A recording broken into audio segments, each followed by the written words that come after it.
वक्षस्थली के। राधा यशो मुखर मत्त खगावली के।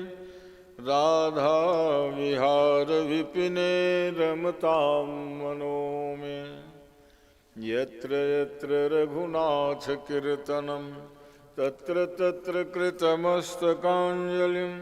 बाष्पवारि परिपूर्णलोचनं मारुतिं नमत राक्षसान्धकम्। या देवी सर्वभूतेषु मातृरूपेण संस्थिता। नमस्तस्यै नमस्तस्यै नमस्तस्यै नमो नमः। ज्ञानिनामपि चेतांसि देवी भगवती सा। बलादाकृष्य मोहाय महामाया प्रयच्छति। नारायणं नमस्कृत्य नरं चैव नरोत्तमं। देवीं सरस्वतीं व्यासं ततो जयमुदीरयेत्।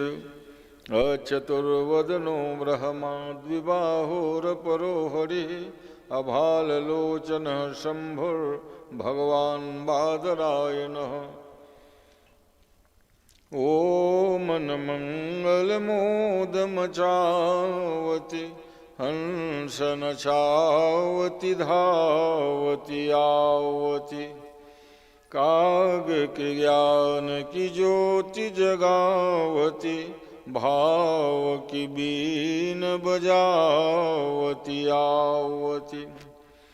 सोम प्रभाकर की प्रभालावती। चंदन में छवि छावती आवती। वेद शास्त्र रस गावती आवती। भारती भीति भगावती आवती।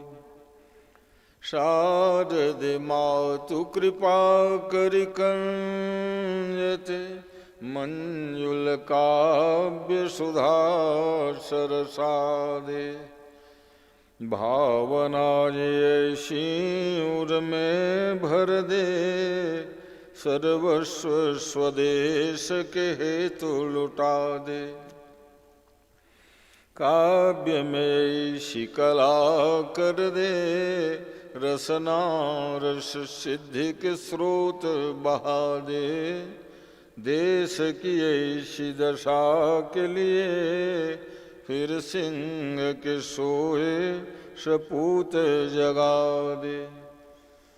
हे हनुमान महाबलवान कृपा के निधान सुजान प्रभो। मम काज कहाँ यति भारी तुम्हें। जबलीन उठाए पसाण प्रभो।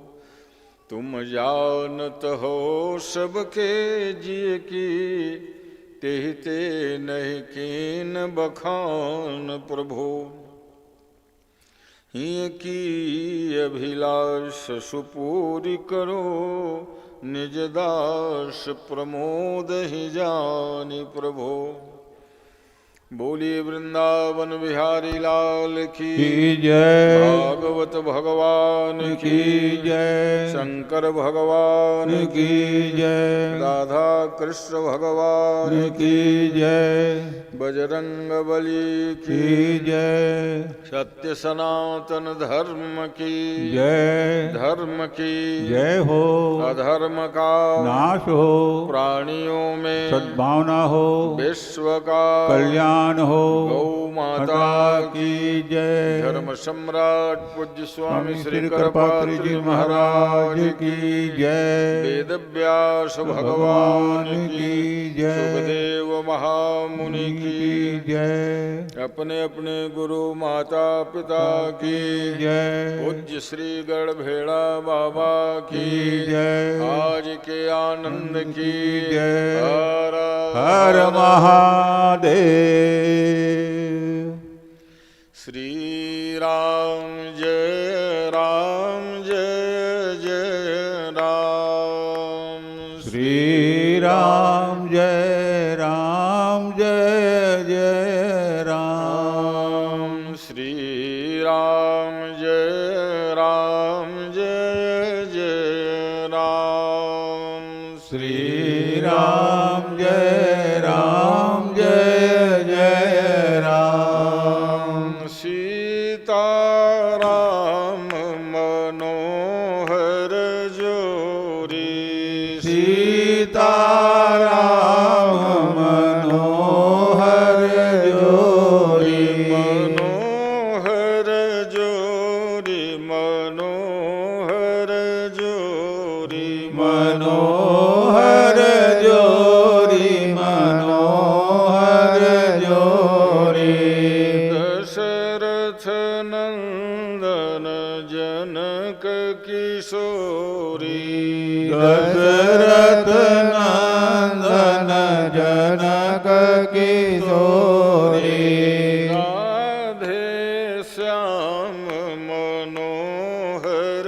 जोरी राधे श्याम मनोहर जोरी नंदन वृषभानु किशोरी नंदन वृषभानु किशोरी जय जय जय हनुमान गोसाई जय जय जय हनुमान गोसाई कृपा करहु गुरुदेव की नाई कृपा करहु गुरुदेव की नाई जय जय गिरिवर राज किशोरी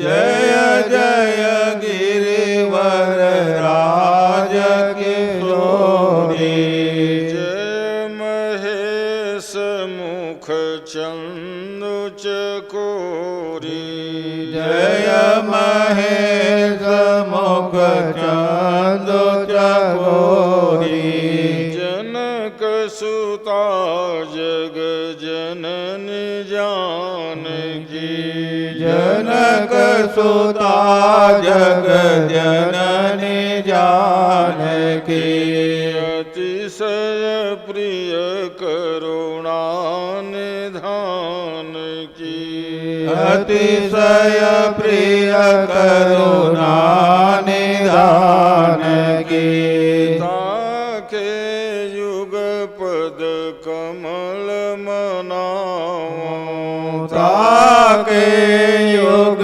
पद कमल मनाओ जासु कृपा निर्मल मति पाओ जासु कृपा निर्मल मति पाओ बंदौ गुरुपद पदुम परागा वंदौ गुरुपद पदुम परागा सुरुचि सुवास सरस अनुरागा सुरुचि सुवास सरस अनुरागा श्री राम जय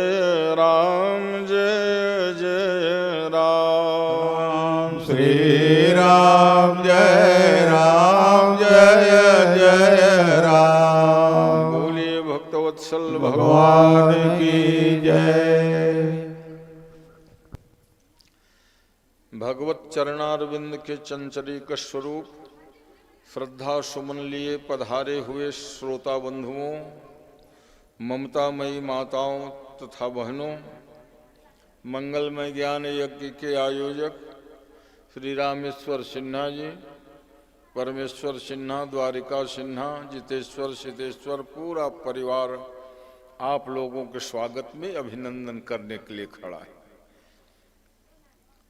आयोजक परिवार की ओर से हार्दिक अभिनंदन है और व्यासपीठ की ओर से आत्मीय साधुवाद देते हुए मंगल कामना है प्रतिदिन की भांति।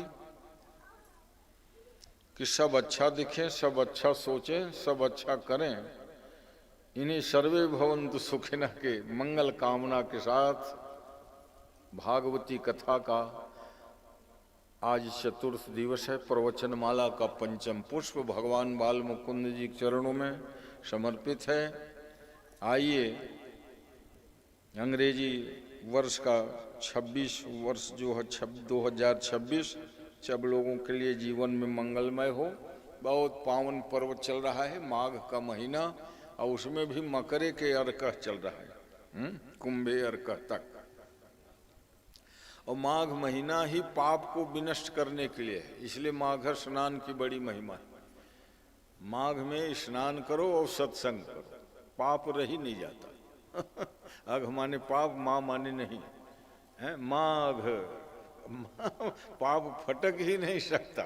ऐसे परम पावन वर्ष में जो परंपरा बनी है 15-16 सालों से, उसको आप पूर्ण करने के लिए भगवान के चरणों में श्रद्धा लिए आप दूर दराज से आते हैं। भगवान की कथा को सुन करके आत्म शांति का अनुभव करते हैं, क्योंकि मनुष्य जीवन का यही सार्थक फल है कि भगवान की पूजा करें और भगवान का नाम खूब लिया करें। परमात्मा को प्रसन्न करने के लिए ये तो हजारों उपाय है ना।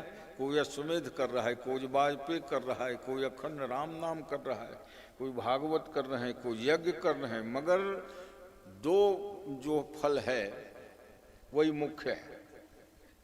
भगवान परमात्मा को प्रसन्न करने के लिए क्या दो काम करना चाहिए? एक तो भगवान की पूजा करनी चाहिए। कहे महाराज पूजा करना जरूरी है? हाँ, हम पुजारी रख दिए हैं। कहा नहीं पुजारी रखने से काम नहीं बनेगा। मंदिर आदि में तो ठीक है पुजारी रखना पड़ता है, मगर आपने भगवान की पूजा स्वयं करिए। कई लोग कहते हैं आज मैं पूजा नहीं किया, धर्म पत्नी को बोल दिया हूं मैं, वो पूजा कर देगी। अच्छा, तो धर्म पत्नी भोजन करेगी तुम अघा जाओगे? जो लोग कहते हैं वो तो कर लिया ना पूजा। अरे तो जैसे भोजन को स्वयं को करने पर ही तृप्ति होती, वैसे भगवान की पूजा स्वयं कीजिए। ठीक है कि एक घर में 5 सदस्य, पांचों करें, अच्छी बात है। मगर ये कहना कि वो तो कर लिया ना, बस अब मुझे जरूरत नहीं है, तो वो भोजन कर लिया तो आप तृप्त थोड़ी हो जाओगे भाई। भोजन, हाँ, तो जब भोजन स्वयं को करना जरूरी होता है, तो वैसे ही भगवान की पूजा स्वयं को करना जरूरी होता है। पूजा करो, खूब भगवान के नाम लिया करो। यही परमात्मा को पाने के 2 सरलतम साधन बना दिया। ये तो अनेकों हजारों उपाय है, मगर ये 2 काम कर लिए जीवन धन्य हो गया सज्जनों। यही नहीं हो पाता ना, बनाए रहेंगे पूजन, नहीं मेरे को आज पूजन, तो वहां कुछ नियम बनाना पड़ता है। जैसे चाय नहीं पीऊंगा और किसी का आग्रह किए पी लिए, कोई अपराध नहीं है। मगर ये नियम बना लेना कि मैं 5 माला जपे बिना चाय नहीं पीऊंगा। चाय पीजिए, क्या करोगे हैं? मगर आपका नियम होना चाहिए कि भगवान में तुलसी में पूजा किए बिना मैं चाय नहीं पीऊंगा। ये सार्थक हो गया। मान लो तुम प्रण करके चाय नहीं पीऊंगा, अनेक परिस्थिति आते हैं आजकल, तो लोग व्यवहार में जिसके यहाँ जाओ भाई चाय जरूरी, ये भी नहीं पीते। तो वहाँ भैया मेरा नियम है कि मैं पूजा कर लेता हूँ, भगवान के चरणामृत ले लेता हूँ, तभी चाय पीता हूँ। ये बेड टी वगैरह जो है ना, वो किसी हालत में ठीक नहीं है। वैज्ञानिकों को भी पूछ लो, आध्यात्मिक लोगों को पूछ लो, हाँ, बेड टी वगैरह बहुत जो है निकृष्ट आदत है। इसलिए बच्चों को भी सिखाओ कि पहले दातुन मंजन मुख मार्जन करो, स्नान करो, हो सके तो स्नान करके ही कुछ पीना है। सब व्यवस्था सब गड़बड़ करके रखे हैं। बेड टी पड़े रजाई ओढ़े, चाय जी नहीं, चाय वाय नहीं लेना। क्यों कि गरम गरम चाय पियोगे तो दांत मुंह का मैल पूरा अंदर चला जाता है ना। और इसीलिए स्नान करने के बाद ही ये सब विधान है हमारे यहाँ भोजन करने का। तो पूजन हो और भजन हो। कहा महाराज भोजन, भोजन तो फिर होगा ही जब दो काम हो गया ना तो भोजन में फिर कोई मनाही है ही नहीं भगवान के पूजन और भगवान का भजन, तो भोजन तो मिलना ही मिलना है।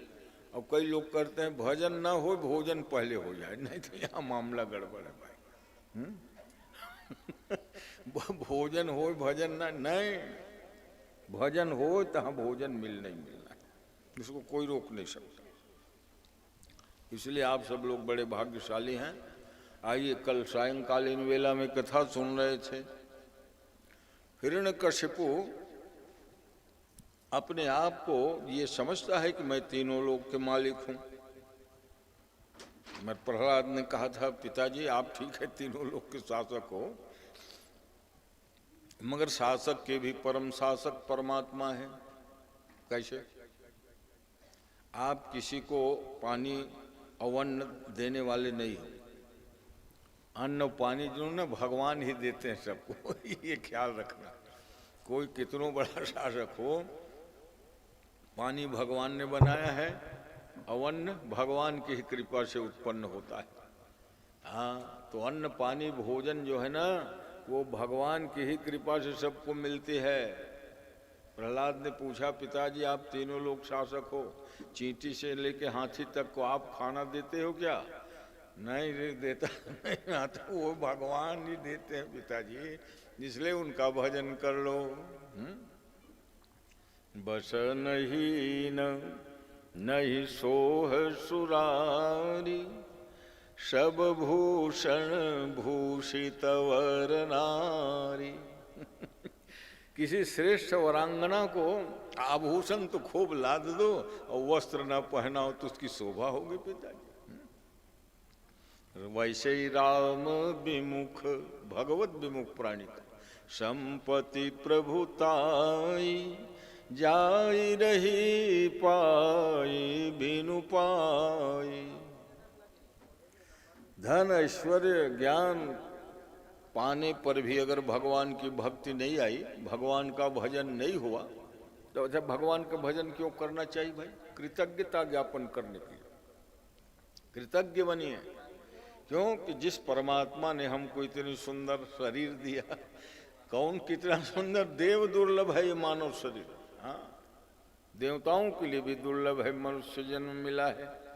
इतना सुंदर नेत्र, कान, आंख, नाक, कान, सब एक एक इंद्रियों की अपनी उपयोगिता है। कान वही धन्य है जो भगवान के गुणानुवाद का श्रवण करे, आंख वही धन्य है जो भगवान के और संतों के दर्शन करे, पैर वही धन्य है जो कथा स्थल के लिए चले, तीर्थ के लिए चले। तो ये मनुष्य शरीर की धन्यता है। और ऐसे दिव्य शरीर भगवान ने कृपा करके दी है, कबहू करी करुणा नर दे। अब बिना हेतु के प्रेम करने वाले परमात्मा, देत हेतु बिनु ईश स्नेह। तो देव दुर्लभ शरीर जो परमात्मा ने दिया है उसका सदुपयोग करना चाहिए। चरण राम तीर्थ चली जाही, भगवान के तीर्थों में चल के ये पैर चलता है तो समझ लो वो पैर धन्य हो गया। हाथ अगर भगवान में तुलसी और फूल चढ़ाता है भगवान में अर्पण, तो हाथ धन्य हो गया। तो ये हमारे आध्यात्मिक जगत में शरीर के सारी इंद्रियों की उपयोगिता बताई। भगवान के पूजा स्थल को झाड़िए, पोंछिए, भगवान के लिए माला गूंथिए, भगवान के लिए बढ़िया श्रृंगार सामग्री और भगवान के लिए बढ़िया बढ़िया रोज भोग लगाइए, पूजा सफल है सब। अच्छा महाराज पूजा कोई कर रहे नहीं, पूजा कर तो रहे आपके घर में और परिवार, आप भी करिए, हाँ स्वयं कीजिए।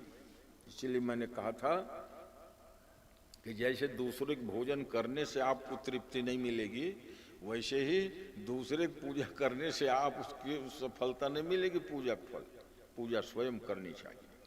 कई काम ऐसे हैं जो स्वयं करनी चाहिए। खेती पाती बीनती और घोड़े के तंग, हैं आपन हाथ संहारिए सदा रहे मन चंग। हैं विनती प्रार्थना वगैरह आवेदन देना है, चिट्ठी लिखना है, स्वयं लिखिए, तो उस अपने भावों को व्यक्त करो। और मैं ये कह दे चिट्ठी लिख देना जी तो पता नहीं वो किस भाव से लिखेगा। हैं खेती पाती भी, इसीलिए पुराने लोग चिट्ठी खुद लिखते थे और बहुत ध्यान से जवाब भी देते थे, है ना। कल्याण आदि के संपादक जी जीवन भर जो है जीवनोपयोगी पत्र आज भी वो छपते हैं सब। तो विनती करना है किसी से तो स्वयं करिए, खेती स्वयं अपना देख रेख करिए, काम दूसरे भी करें ना तो निगरानी बहुत जरूरी है। तो भगवान की पूजा भी स्वयं करनी चाहिए, क्योंकि परमात्मा ने ही समस्त प्राणियों को अन्न और जल दिया है। हाँ ये अन्न जल जो है ना, हाँ हम जो है नहीं बना सकते, हम पैदा नहीं कर सकते, ये इसमें परमात्मा की कृपा है। जिस माने आप खेत में बोते हो और वो फिर वृक्ष रूप में पेड़ के रूप में होता है, फिर उसमें फल लगता है, कब रस आ जाता है, कब बीज बन जाता है, जब कल्पना करो भगवान की लीला की। है नारियल का पेड़ बड़ा ऊंचा होता है, उसमें फल पहले इतना छोटा होता है, फिर बड़ा हो गया, उसके अंदर पानी कब भर गया, किसने भर दिया, कभी विचार कियो। हाँ तो यही परमात्मा की असीम शक्ति है, असीम सत्ता है। वहाँ कोई ज्ञानी वैज्ञानी नारियल में पानी डालता है क्या अंदर? है पानी डालेगा भी तो नीचे डालता है, मगर नारियल के अंदर जो है देखते हो पानी भर जाता है। हाँ तो इसलिए भगवान सर्वशक्तिमान है, इसलिए भगवान की पूजा किया करो, क्योंकि जो कुछ प्रदत्त है हमें तो सब भगवान के द्वारा है। ये सब लोग आजकल नास्तिक विचार वाले हैं, आज के भगवान के भक्ति करने वालों की संख्या कम हुई है आज, जबकि सामने देखने में लगता है कि वो बड़ी है। भगवान के ऊपर श्रद्धा और विश्वास करने वालों की संख्या घटी है, माने नास्तिकता बढ़ी है 10 वर्षों में। मगर वो विश्व का रिकॉर्ड, खाली विश्व का है, भारत भरे का नहीं। भारत में तो आस्था श्रद्धा भक्ति जो है बढ़ोतरी क्रम में है, इसीलिए एक है मंगलमयी आशा जरूर है कि सुखद भविष्य रहेगा, लोगों में ईश्वरत्व के प्रति धर्म के प्रति रुझान बढ़ेगा। और ऐसे में नहीं बढ़ेगा तो अनेक आपत्ति विपत्ति है, संकट जब आते हैं तो भी मन बुद्धि सब सुधर जाता है कि नहीं। कोरोना काल में नदियों का जल निर्मल हो गया था, प्रदूषण सब फैलाते ही नहीं थे। कितने लोगों का खान पान जो है शुद्ध हो गया था, कितने लोगों के विचार बदल गए थे। जब देखते थे ना कि 10 परिवार हैं तो भी कोई खड़ा होने वाला नहीं है, मोटरी गठरी बना भून दिए ले दिए, हाँ तो कल सब ठिकाने लग जाता है। तो प्रकृति को कभी कभी नियंत्रण करने के लिए ये सब कदम उठाना पड़ता है सज्जन। तो भाई क्यों कुछ कदम उठाना पड़े, सहज ही भगवान की पूजा किया कर। जरूरी नहीं है कि आप वेद मंत्र से ही पूजा करें, षोडशोपचार करें, जो भी आपके भाव है, जो भी आपको आता है, प्रभु को जल चढ़ाइए, चंदन चढ़ाइए, प्रभु सब आपका ही है, मुझे कुछ आता नहीं। क्योंकि जब आपने शरीर ही कृपा करके दिया है तो इस शरीर के द्वारा जो कुछ भी बन पड़े, नाम ले लो, भजन कर लो, पूजन कर लो, ये कृतज्ञता है। और इतना कर लेने से ना व्यक्ति जो है वो निर्भय हो जाता है संसार के भय से। और यही करते नहीं, इसलिए लोग भयभीत हैं, चारों तरफ से सतंकित है, भय की मुद्रा में व्याप्त है।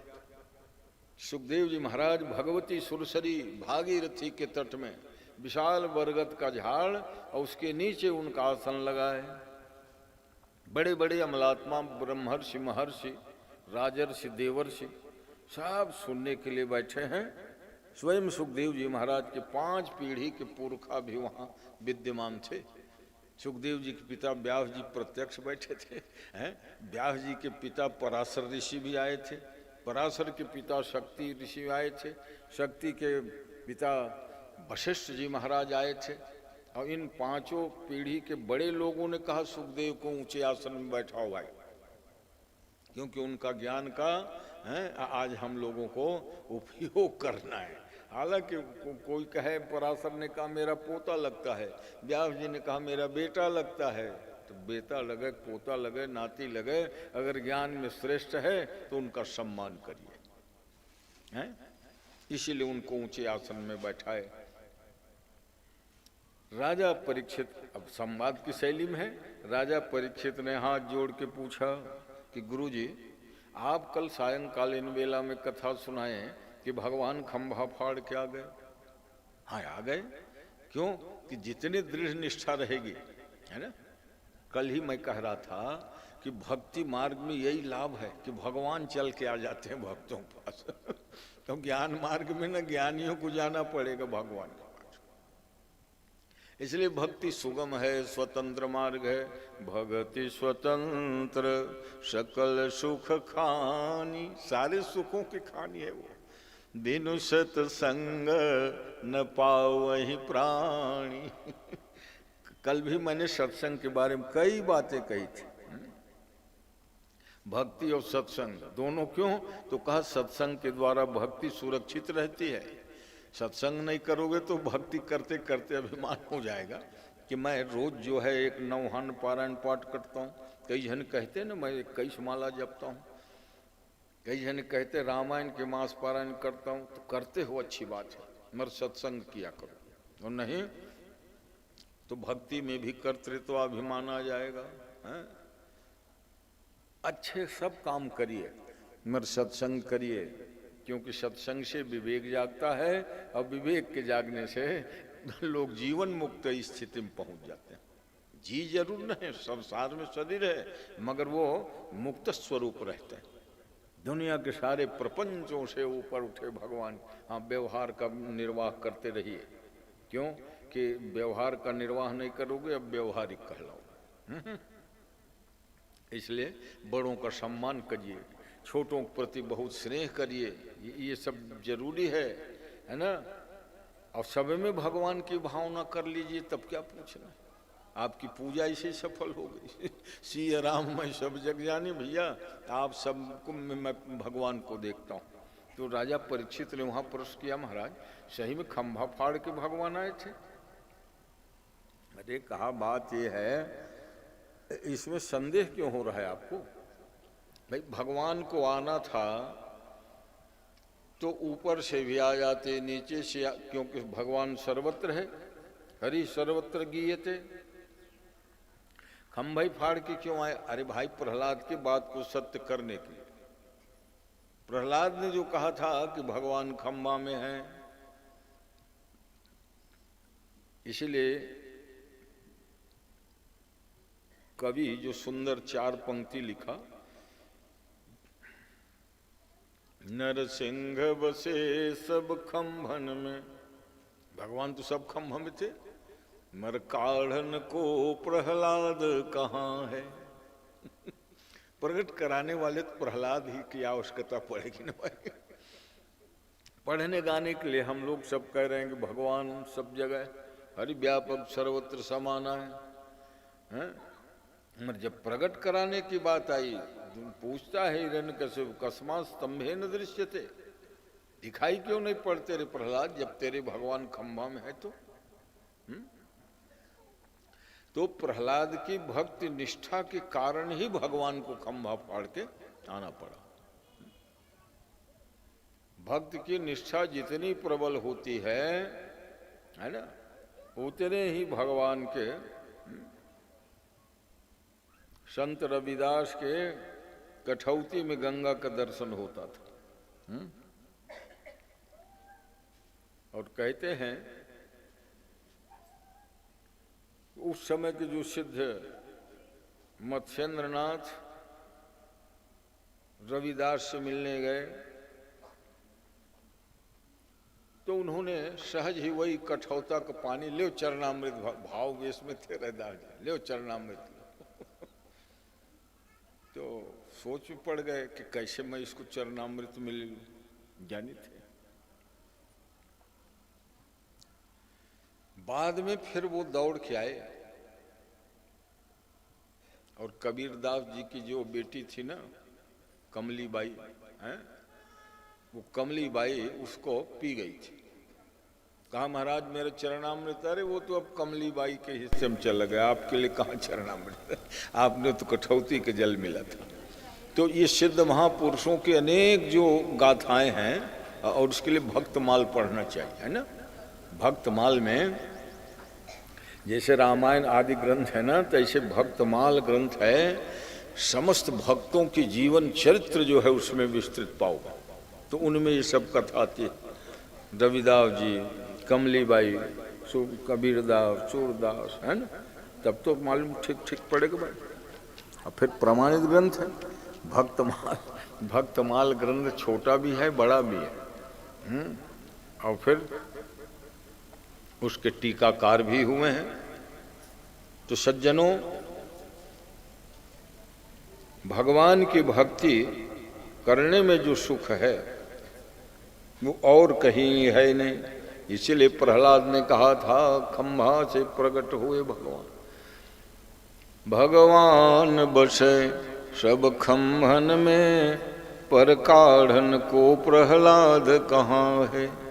राम कथा कितनों ने लिखी, तुलसी जैसी मर्याद कहाँ है। भगवान की कथा तो अनेक रामायण में वर्णित है, छम्म रामायण, कम्म रामायण, अध्यात्म रामायण, भरत रामायण, हनुमद रामायण। हनुमद रामायण की तो बात निराली सज्जनों, पूरी मिलती नहीं है, क्योंकि हनुमान जी पत्थर में राम कथा लिखे थे और भगवान राम से कहे कि आप इसको हस्ताक्षर करके प्रमाणित कर दीजिए, लिख दीजिए प्रमाणित श्री रामचंद्र। और उसी समय वाल्मीकि जी भी लिख के गए थे, महाराज मैं भी एक ठो रामायण की रचना किया। भगवान ने देखा दोनों एक साथ हैं, दोनों मेरे महान भक्त हैं, अगर वाल्मीकि को सर्टिफाइड नहीं करूंगा तो संतों की महिमा कहाँ रह जाएगी। हनुमान जी तो मेरे हैं, मेरे भक्त हैं, और अपने लोगों से कोई डर नहीं होता, वो नाराज नहीं होगा करके भगवान ने कहा दोनों जाओ, कल आप आना, क्योंकि मुझे पढ़ना पड़ेगा ना भाई, आप जो रामायण की रचना की हो। भेज दिए और भगवान ने दोनों के रामायण को पढ़ा, हनुमान जी के द्वारा रचित रामायण और वाल्मीकि के द्वारा।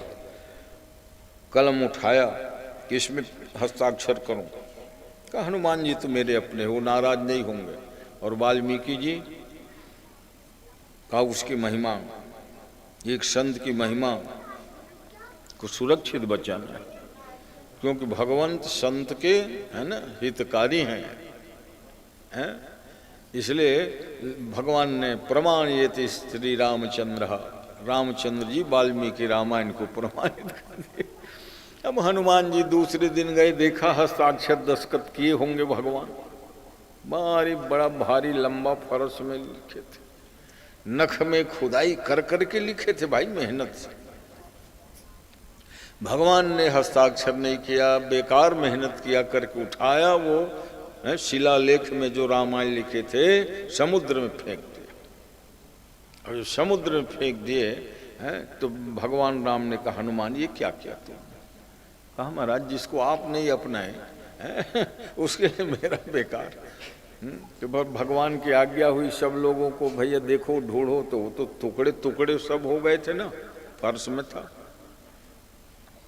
फिर विद्वानों ने उसको जोड़ा अपने ढंग से, श्लोक आदि। अरे भाई पत्थर जैसे कागज को फाड़ दोगे तो जोड़ने में फिर कितना मेहनत लगता है, वो एक एक अक्षर जो है ठीक हो बैठना चाहिए। तो थोड़ा बहुत फिर वो हनुमद रामायण जो है लोगों को प्राप्त हो पाया, और वाल्मीकि रामायण जो है वो प्रमाणित हो गया, प्रमाणित श्री रामचंद्र। तो भैया रामायण तो अनेकों है, मगर राम कथा कितनों ने लिखी, तुलसी जैसी मर्याद कहाँ है। नरसिंह बसे सब खम्भन में, पर काढ़न को प्रहलाद कहाँ है। भगवान नरसिंहनाथ तो खम्बे खम्बे में थे, मगर प्रकट कराने वाले तो प्रहलाद, भक्ति की उनकी निष्ठा ही थी। इसलिए भक्ति की निष्ठा जब प्रबल होती है तो कठौती में भी गंगा और खम्भा में भी राम प्रकट हो जाते हैं आज भी। ये भक्ति मार्ग की यही महिमा है। देखत श्यामल धवल हलोरे, गंगा और यमुना के दोनों धारा को जब देखा प्रयाग में, एक तरफ से गंगा जी आ रही हैं उत्तर से और इधर से यमुना जी महारानी। देखत श्यामल धवल हलोरे, तब सिरुनाई भरत कर जोरे। भरत जी जो हाथ जोड़ के प्रणाम करने लग गए। किनको? गंगा यमुना को। एक श्याम रंग के हैं, है ना, यमुना का जल श्यामल है, अभी भी देख लो। गंगा धवल धारा है, श्वेत वर्ण है। तब सिरुनाई भरत कर जोरे। निषाद राज ने पूछा किसको आप प्रणाम कर रहे हो भरत जी? कहा मेरे सीताराम जी को। कहाँ है सीताराम जी? अभी तो चित्रकूट में है, अभी 12 कोस दूर में खड़े हैं आप। तो कहा भगवती जानकी के रूप में ही गंगा की धवल धारा मैं देख रहा हूँ और भगवान राम के समान श्यामल वर्ण यमुना को देख रहा हूँ, इसलिए मेरे सीताराम तो यही मानो प्रकट हो गए। भक्तों में भावना की प्रधानता होती है और भावना को शुद्ध जब रखोगे तो भगवान प्रसन्न हो जाते हैं। क्योंकि भगवान जो है ना भाववश्य भगवान। भगवान जो है धनवश्य में नहीं। सुख निधान करुणा भवन, तो कहते हैं सही में भगवान प्रकट हुए राजन। अब फिर आप जानते हो संदेह क्यों करना भाई? अरे भाई इतिहास गवाही है कि एक गजराज था गजेंद्र, उनके लिए भगवान जो है बैकुंठ छोड़ के नंगे पांव दौड़ करके आए और वो कथा इतनी प्रसिद्ध हुई कि लोगों ने भजन बना दिया। पुराणों में कथा तो वही है, गजयरु ग्राह लड़े जल भीतर, लड़त लड़त गजहारी। हाँ, तो राजा परीक्षित पूछा महाराज ये कब की घटना है? गाते तो जरूर है, कलयुग में भी गा रहे हैं, गजयरु ग्राह लड़े जल भीतर। तो कथानक भजन तो बना है, मगर ये कब की घटना है? अरे कहा बहुत प्राचीन, हजारों साल पहले, प्राचीन समय में त्रिकूटाचल नाम के पर्वत के तराई में एक सरोवर बन गया। क्यों? पहाड़ का जल जब एक जगह ठहर जाता है तो वही सरोवर और झील बन जाता है। जैसे कैलाश पर्वत का जल बाहर आया और वो सब एकत्रित हो गया, गड्ढा स्थान मिल गया, वही मानसरोवर बन गया। और अगर वो गड्ढा नहीं होता तो बह के सब नदियां ही बन जाती हैं। जैसे पहाड़ का पानी नदी बन गया, प्रकृति का ये नियम है। बोलिए भक्तवत्सल भगवान की जय। चाहे घड़ी घड़ी हो, चाहे पल पल हो, चाहे घड़ी घड़ी हो, चाहे पल पल हो, पर ध्यान रहे हरि चरणों में, पर ध्यान रहे हरि चरणों में। मिलता है सच्चा सुख केवल, मिलता है सच्चा सुख केवल, भगवान तुम्हारे चरणों में, भगवान तुम्हारे चरणों में। चाहे आग में मुझको जलना हो, चाहे आग में मुझको जलना हो, चाहे कांटों में मुझको चलना हो, चाहे कांटों में मुझको चलना हो,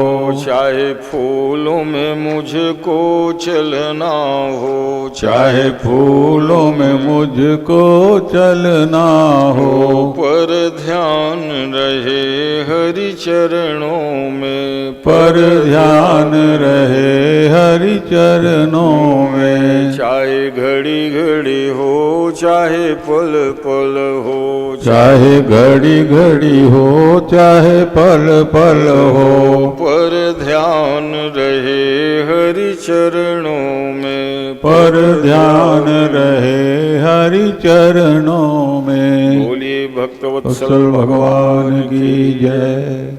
राजा परीक्षित पूछा, महाराज ये ग्राह गजेंद्र की लड़ाई कब हुई थी? का बहुत प्राचीन समय की बात है। त्रिकूटाचल नाम के पर्वत है, और त्रिकूट का मतलब ही है तीन बड़े बड़े उनके शिखर हैं। एक सोने का है, दूसरा शिखर चांदी का है, और तीसरा जो है तांबे का है। त्रय कूटान यशः, जिसमें तीन कूट माने शिखर हो, ऐसा त्रिकूटाचल पर्वत। तो पानी तो सब लुढ़क जाए।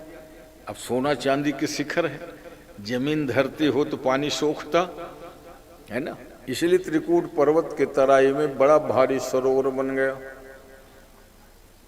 और वो सरोवर इतना विशाल था कि उसमें मेढक मछली से लगाकर सारस हंस चक्क चकोर पीक बक सब निवास करते थे। चारों तरफ घना जंगल था, और उस घने जंगल में अनेकों प्रकार के वृक्ष लगे हुए थे। आम जाम कोविदार मल्हार कल्हार पिचुमंद खरजूर बकुल, ओहो फलदार फूलदार अनेक पौधों का वहाँ पर बड़ा सुंदर वर्णन किया है सुखदेव जी ने। और जब वृक्ष हरा भरा होता है, फूल फल से लदा रहता है, तो उसमें भंवरे मधुमक्खियाँ गुनगुनाया करते हैं। पुष्प के मकरंद पराग को लेने के लिए मधुमक्खियाँ तो फिर उन फूलों से शहद बनाते हैं। वातावरण जो है ऋषि मुनियों के भी मन को मुग्ध कर दे, ऐसा निर्मल जल, हरा भरा पर्यावरण, पक्षी के कलरव, और अनेकों प्रकार के पक्षी एक ही स्थान में अगर मिल जाएं, और भांति भांति की उनकी बोली भाषा को जब सुनोगे हैं तो लगता है, उस दिन मैंने बताया था मड़ेली में कि बेमेतरा जिला के परसदा गिधवा गांव का ही सरोवर एक ऐसा है जहां 40 प्रकार के विदेशी पक्षी हैं, और अभी तो सब मेला जैसे वहां लगा रहता है। शासन प्रशासन ने भी उस पर बड़ा ध्यान दिया है। नैसर्गिक तो वैसे ही ऋतु के अनुसार, जैसे गंगा में ही अभी देखोगे ना तो कई पक्षी जो है उसमें विचरण करते रहते हैं। और आजकल भक्त लोग क्या है, सबको लाई चना मुर्रा बिखेरते रहते हैं। तो नाव में जब बैठ के चलोगे ना तो सब आपके इर्द गिर्द झूमने लगे। साइबेरिया से आए हैं, कोई ऑस्ट्रेलिया से आए हैं और 4 महीना यहाँ रहेंगे, क्योंकि भारत का जो ऋतु है वैसा ऋतु और किसी देश में नहीं। हमारे यहाँ 6 ऋतु होते हैं। अन्य देश क्या है, ठंड है तो ठंड ही है 6 महीना साल में, गर्मी है तो गर्मी में ही झुलस रहे। अपने यहाँ शरद है, बसंत है, शिशिर है, हेमंत है, वर्षात है, तो गर्मी भी है। तो ये जो 6 ऋतु मात्र भारत में ही सटीक है सज्जनों, और इसलिए विश्व के जो भी वर्णन आता है भारत को ही मेन केंद्र बिंदु मान करके किया गया है।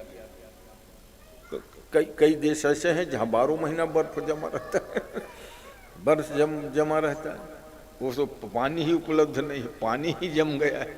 अपने यहाँ वो स्थिति तो नहीं है रे भाई। हाँ, तो इसलिए मेरा भारत महान है। मेरा भारत इसलिए भी महान है क्योंकि यहाँ देव नदी गंगा बहती है। इसलिए मेरा भारत महान है कि यहाँ विश्वनाथ से लगा के जगन्नाथ, द्वारिकानाथ, सब नाथ ही नाथ हैं, अनाथ कोई नहीं। तो जिस देश में इतने, भला बताओ तुम अमेरिका वाले, ठीक है तुम अपने आप को बलशाली मानते हो, दादागिरी बखाते हो, तुम्हारे यहाँ जगन्नाथ है? नहीं है भाई जगन्नाथ। उनको पूछो विश्वनाथ है? कहा नहीं है भाई। अमेरिका ही नहीं, दुनिया कोई नहीं बता सकता। और किसी भारतीय को पूछो तुम्हारे यहाँ, वाह महाराज मैं जगन्नाथ हो आया, द्वारिकानाथ हो आया, विश्वनाथ हो आया, नाथ ही नाथ है।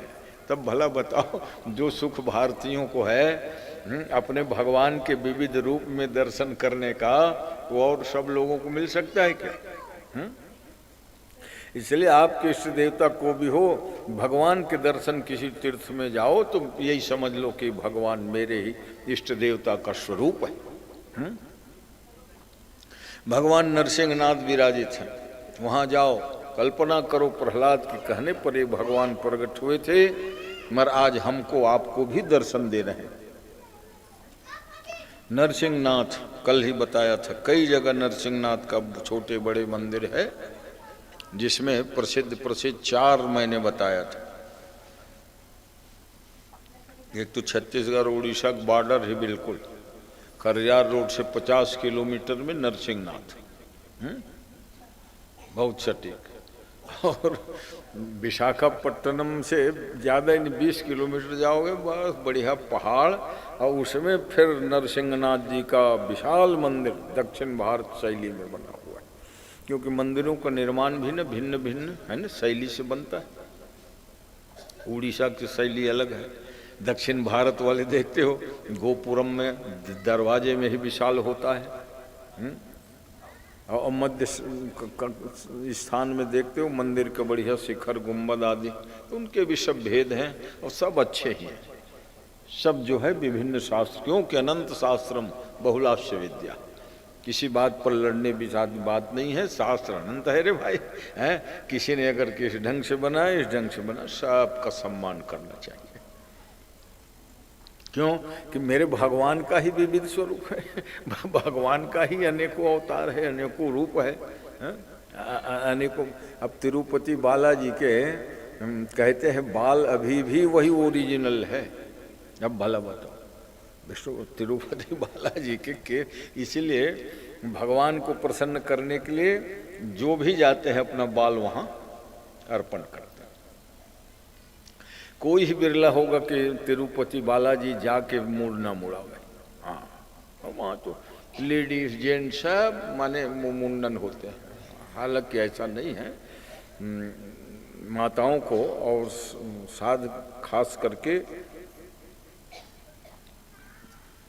सधवा जो सौभाग्यवती माताएं हैं, उनको एक ही जगह बाल कटाने की अनुमति है शास्त्रों में, वो है बेणी माधव है प्रयागराज।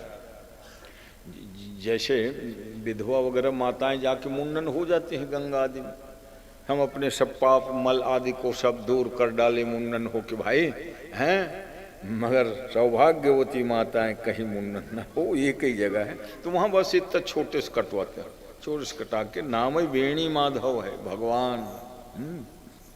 और दूसरा जो है ना मुंडन होते वही तिरुपति बालाजी में। और क्या आकर्षण है, लोग कहते हैं वो तो प्रत्यक्ष भगवान है। इसीलिए कल ही मैं रोज बतलाता हूँ इन विशाल आश्चर्यजनक मंदिरों के बारे में। समरिया सेठ मंदिर के एक मासिक गिनती होती है 10 करोड़ रुपया बताया था ना, 400 करोड़ उनके 5 साल के वो जो पेटी खुलता है तब हुआ था समरिया सेठ। ले तो धन्य है भारतीय लोगों की आस्था को, भक्ति श्रद्धा को और दानशीलता को, क्या कोई विदेशी नकल कर पाएगा जी हमारा है? एक जगह में भंडारा में 2 कुंटल 4 कुंटल भात बन रहा है, पूड़ी बन रहा है, खीर बन रहा है, हलवा बन रहा है। विदेशों में कोई किसी के एक तो भोजन कराने वाला नहीं है, और यहाँ तो जा देख लो तीर्थ क्षेत्र में बड़े बड़े सोमनाथ मंदिर में 1000 लोग खा रहे हैं, यहाँ तक साईं बाबा के 1000 लोग खा रहे हैं। काशीपुरी में जब से वो कॉरिडोर बना है अन्नपूर्णा रसोई, वहाँ रामलला के जिसमें राम रसोई है, 1000 लोगों को बढ़िया सुस्वादु भोजन।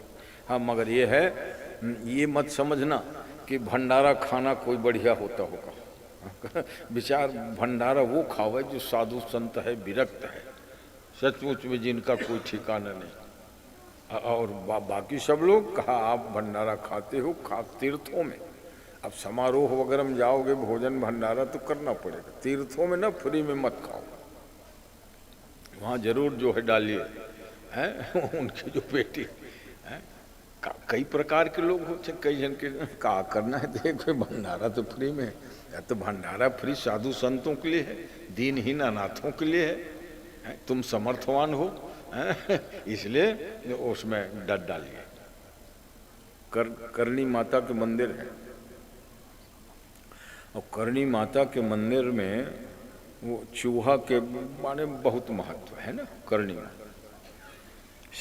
उसमें काले चूहे तो बहुत रहते हैं, सफेद चूहा कभी कभी दिखता है किसी किसी को। तो जब हालांकि वहाँ 2-3 बार गया, पहले बार जब गया तो 500 लोगों की भीड़ मंदिर परिसर में घंटे 2 घंटा से बैठी थी। और जैसे मैं गया वो सफेद चूहा निकला, मुझे क्या मालूम था, तो लोग उठ खड़े हो कि मेरे सम्मान करने लगे। क्यों कि आप भाग्यशाली हो, आपके आते ही सफेद चूहा निकल के हम सबको दर्शन दे दिया। इसलिए फिर मैं 2 बार गया, 3 बार गया। तो कहते हैं अब भला बताओ, वो चूहा दूसरे जगह में आ जाए तो चूहा कर दिया, मन भिरक जाएगा, मगर उसके प्रसाद में माता जी के ऊपर चढ़ रही वो चूहा, सफेद चूहा। तो वैसे ही ना मालूम कितने स्थान में क्या क्या मंदिरों की विशेषता है ना। करणी माता मंदिर, तिरुपति बालाजी जिनके केस है वो ओरिजिनल है, उस समय के दान होता है। बेणी माधव में सौभाग्यवती माताएं भी हैं, अपने सौभाग्य की वृद्धि के लिए वहाँ बाल चढ़ाते हैं। तो यहाँ भी मनमानी नहीं, जो नहीं जानते उनको शास्त्र वचनों का पालन करना चाहिए, इसीलिए भी सत्संग करना चाहिए। कई बातें जो है हालांकि बहुत सुधार हुआ है, लोग पढ़े लिखे हैं, सब साक्षर हैं, शिक्षित हैं, अनेकों प्रकार के। फिर दुनिया भर के जो मीडिया है वो सब इन सब बातों का भी उल्लेख करते रहते हैं, इसलिए अपना विवेक लगा करके जीवन धन्य कीजिए। बोलिए भक्तवत्सल भगवान की।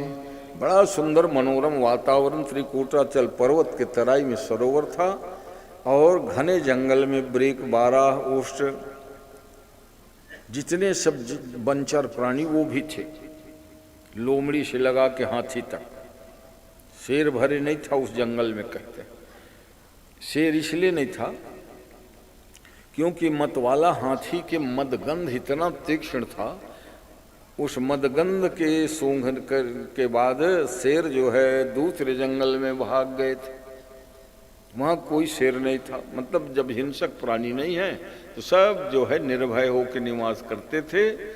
एक समय की बात है, जेठ का महीना, और जेठ में जानते हो ग्रीष्म तपता है।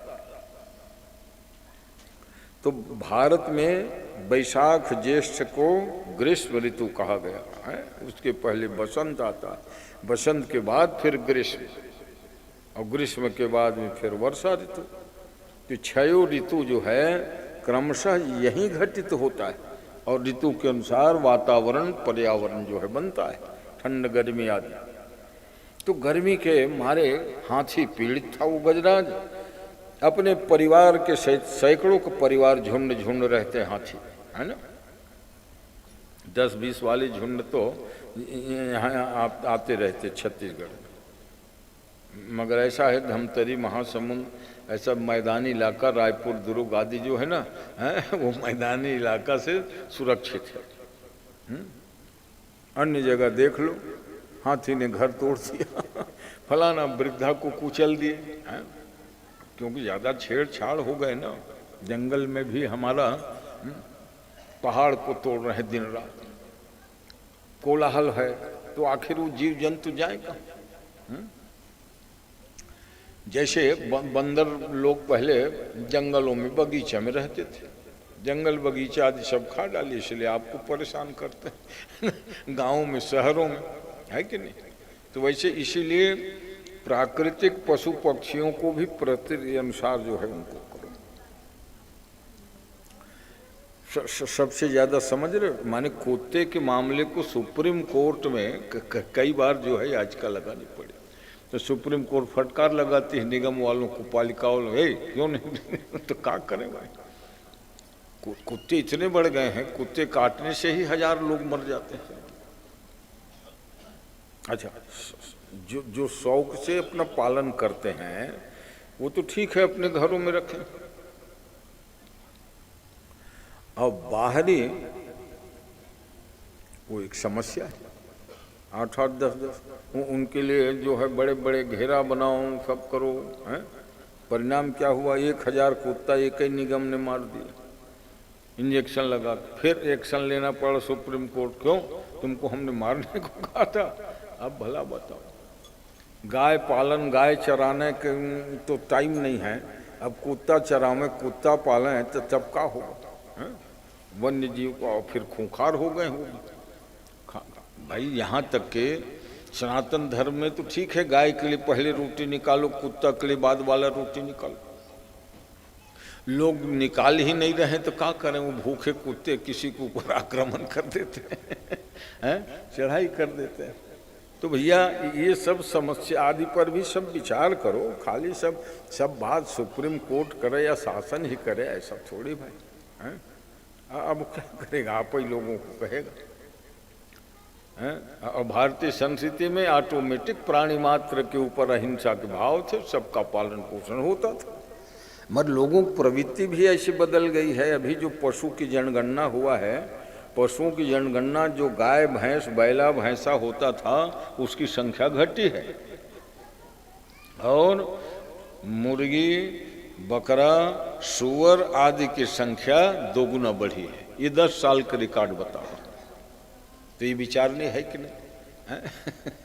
तो गाय बैल भैंस आदि को सब कट्टी खाना बेचते गए, इसलिए उनकी संख्या कट गई, और इनको जो है प्रचुर मात्रा में पालने लग गए, बकरा सूअर आदि जो है। तो ठीक है, प्राणी मात्र पर दया तो करो, मगर वहाँ पालन का मतलब मारने खाने के लिए नहीं पाले है। अब ये जितना मुर्गी पालन, अच्छा शासकीय अनुदान भी ऐसा होता है, मुर्गी पालन के लिए तुम ले जाओ लाखों, सूअर पालन के लिए ले जाओ लाखों, गौ पालन के लिए कहा भैया उसके लिए हमारे यहाँ बजट नहीं है। तो ऐसा नहीं होना चाहिए, है? जिस गौ माता के दूध दही घी खाते हो उनके पालन के लिए क्यों नहीं बजट है? और जिस बकरे बदक को मार के खा जाते हो उनके लिए ऊपर से और बजट है। अरे वो तो ऐसे ही उसके मांस बिकेगा, फिर पैसा मिलेगा, है? तो उनकी सुरक्षा के लिए थोड़ी पाले हो बकरी सुअर आदि को, मारने के लिए पाले हो। यही सब जो है बातें धर्मशास्त्र के विपरीत जब होने लगता है तो विश्व में अनेक अनर्थकारी प्रवृत्तियां पनपती हैं, और उधर ध्यान किसी की जाता नहीं, सब अपने अपने में मस्त है, क्या करना है? तो कहते हैं गज रुग्राह लड़े जल भीतर, लड़त लड़त गजहार। वो ऐतिहासिक संग्राम था। हाथी मदोन्मत्त, वो उनको भरोसा था मेरे सैकड़ों परिवार है, थोड़ा थोड़ा मेहनत करेंगे, खींचेंगे, निकाल लेंगे। और ग्राह जो है उसने इसलिए क्रोध किया कि सरोवर में हम रहते हैं, सरोवर हमारा घर है, तो हमारे घर में इसको ज़्यादा छेड़छाड़ी करने की क्या जरूरत? नहा लेते, पी लेते, चले जाते। मगर हाथी को जल क्रीड़ा पसंद है, गहरे पानी में जाके एक दूसरे के ऊपर जल छिड़कने लगे। संसार में प्राणी सुख में आनंद में इतना मग्न होता है कि आने वाले काल को वो नहीं भांप सकता, है ना? काल बड़ा बलवान है।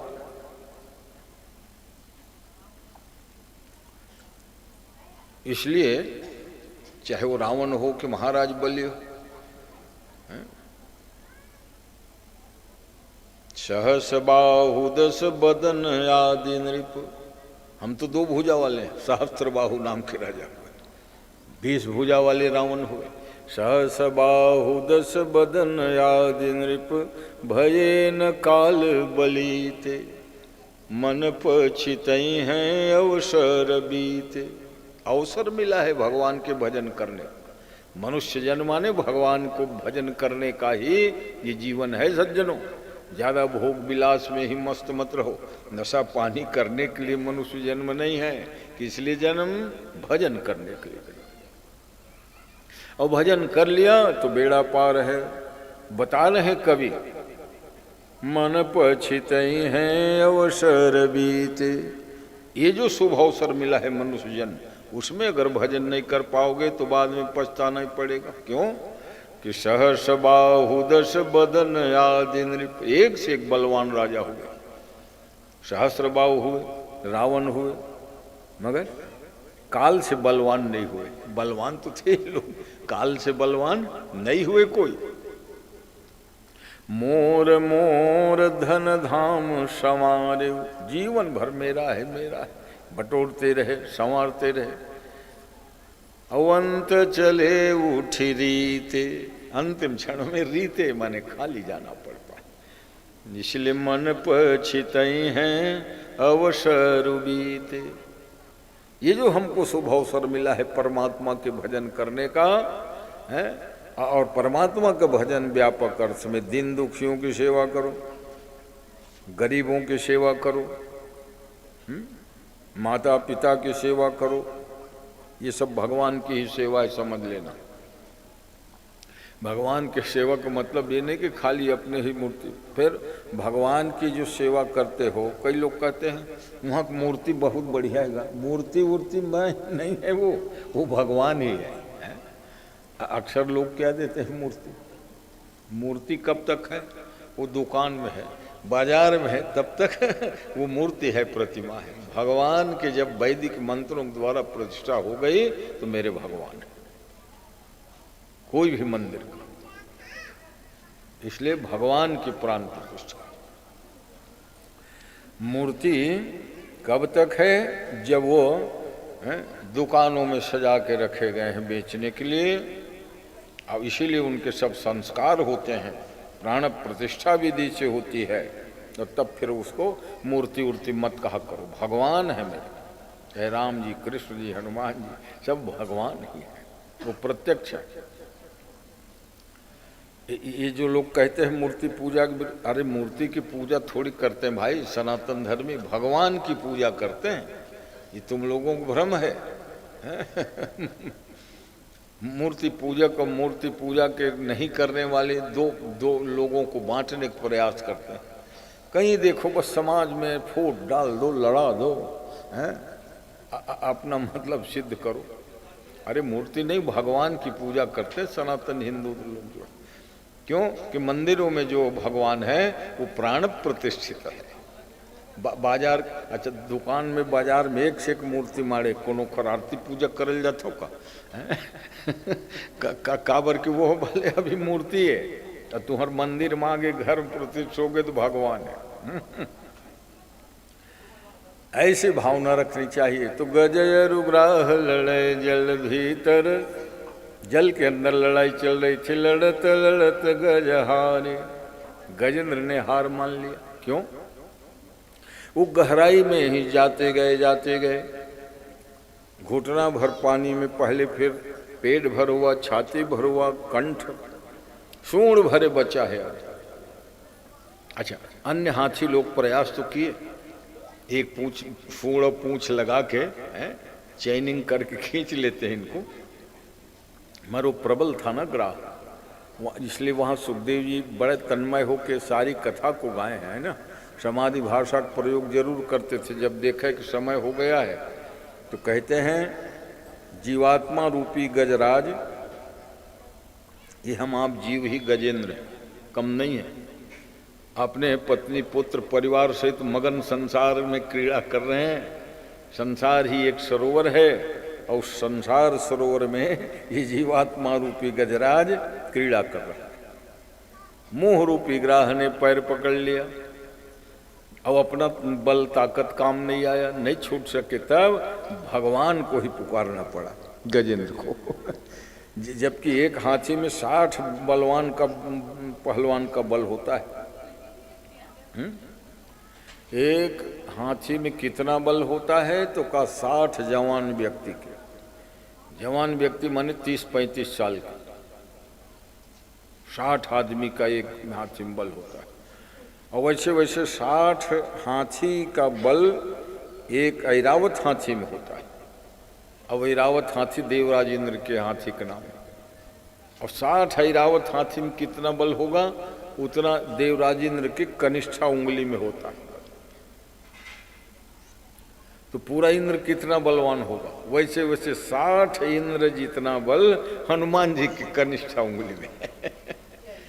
तो फिर अब 60-60 के पैमाना कितने लंबे समय गाओगे। इसलिए गोस्वामी ने कहा गणना ठीक नहीं है, पैमाना जरूर बनाया गया। जैसे पहले प्राचीन काल में कहे 10,000 हाथी का बल दुशासन में, भीमसेन में 11,000 हाथी का बल है, बाली कितना बलवान है, 60,000 हाथी का बल है। पहले हाथी के बल से पैमाना मापदंड होता था, बाद में फिर HP आ गया, हॉर्स पावर, घोड़ा से, हाथी के बल से नहीं। ये जो आपके मोटर टुल्लू उल्लू है ना, वो सब हॉर्स पावर से ही मापे जाते हैं। और प्राचीन समय में धन्य कितने लोग बलवान थे। हाथी, आज एक हाथी में 60 आदमी का बल होता है, और एक एक लोगों में हजारों हाथी का बल होता था, है? मगर आज वो हाथी हार मान लिया। उसका कारण ये है कि हाथी विषयासक्त जीव है, और ग्राह जो मगर है वो जितेंद्रिय है। दूसरा कारण, अपने घर में सब बलवान होते हैं। ग्राह इसलिए बलवान है क्योंकि जल के अंदर लड़ाई चल रही है। बाहर मैदान में कर दोगे ना तो हाथी ग्राह को पटक पटक के मार डालेगा, मगर अब हाथी के अंदर थोड़े जल के अंदर बल जो है नहीं बना, और जलचर प्राणी है ये, तो ग्राह जो है जल में ही उसकी ताकत है। भाई जितने फास्ट गति से जल में भागता है, मगर जमीन में भागने कहोगे दौड़ पाएगा, नहीं दौड़ पाएगा। तो जब सूंड भरे बच गया था, तब उन्होंने लड़ना भिड़ना छोड़ के भगवान की स्तुति की। और भगवान की जो स्तुति की है वो आज भी प्रसिद्ध है गजेंद्र मोक्ष स्तुति नाम से। भागवत के 8वें स्कंद में गजेंद्र ने जो नेत्र बंद कर लिया, खींचा तानी बंद, भगवान के ऊपर विश्वास करके, नमो नमः कारण विग्रहाय दुष्कारणाय अद्भुत कारणाय सर्वागमम नाय महार्णवाय। अभी तक तो खींचा तानी युद्ध चल रहा था, जब समाहित मन नेत्र को बंद कर लिया, नमोपवर्गाय परायणाय गुणार्णिक्षिन्न चिदुष्म पाय तच्छोभ विस्फुजित मानसाय। ये जो गजेंद्र मोक्ष स्तुति है वो अवश्य में लोगों को पढ़ना चाहिए, संकट को टालने में प्रसिद्ध है। और रामेश्वर सिन्हा जी को विपत्ति काल में जब स्मरण आया ना, कोरोना काल में, तो बड़ी श्रद्धा पूर्वक इसका पाठ किया और सब बिल्कुल सुरक्षित है। वो स्तुति है, और महिमा बताए रहा हूँ, प्रत्यक्ष प्रमाण है 3-4 साल पहले। तो गजेंद्र मोक्ष स्तुति, अच्छा संस्कृत न आवे ना तो हिंदी में पाठ किया करो, ठीक है, ध्यान कर लिया करो सवेरे उठ के कि ग्राह और गजेंद्र की लड़ाई सरोवर में हो रही है, और भगवान जो है गजेंद्र की रक्षा के लिए आए। इतना ध्यान भी कर लोगे ना तो काफी। जब गजेंद्र ने स्तुति की तो भगवान का आसन हिल गया। उन्होंने गरुड़ को बुला के पूछा, विनीतानंदन, त्रिकूटाचल पर्वतराई में सरोवर है, हाथी संकट में है, कितना देर में पहुंचाओगे? गरुड़ ने कहा, महाराज कुछ क्षण तो लगेंगे, क्योंकि वो हजारों किलोमीटर की बात बता रहे हैं, हजारों किलोमीटर, क्योंकि ये पूरा पृथ्वी जो है ना 50 करोड़ योजन विस्तृत है।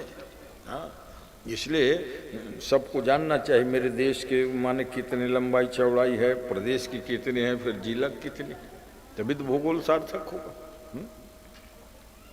अब 72,000 किलोमीटर हमारे भारत के ही जमीन अभी चाइना के पास है, 72,000। अब भला बताओ, और 60-62,000 किलोमीटर पाकिस्तान के कब्जे में है। अच्छा, रिकॉर्ड सब है भारत सरकार पास, मगर उसका पहल नहीं कर रहे हैं, दबा है तो दबे रहे। नहीं भाई, अभी अच्छा मौका है, चाइना से बोलो, स्काई कहाँ से आ गए तुम्हारा? है 62 में युद्ध हुआ, कब्जा कर लिया। तो कब्जा कर लिए तो कर्णधारों का तो फर्ज बनता है कि नहीं उस पर चर्चा करें, हैं?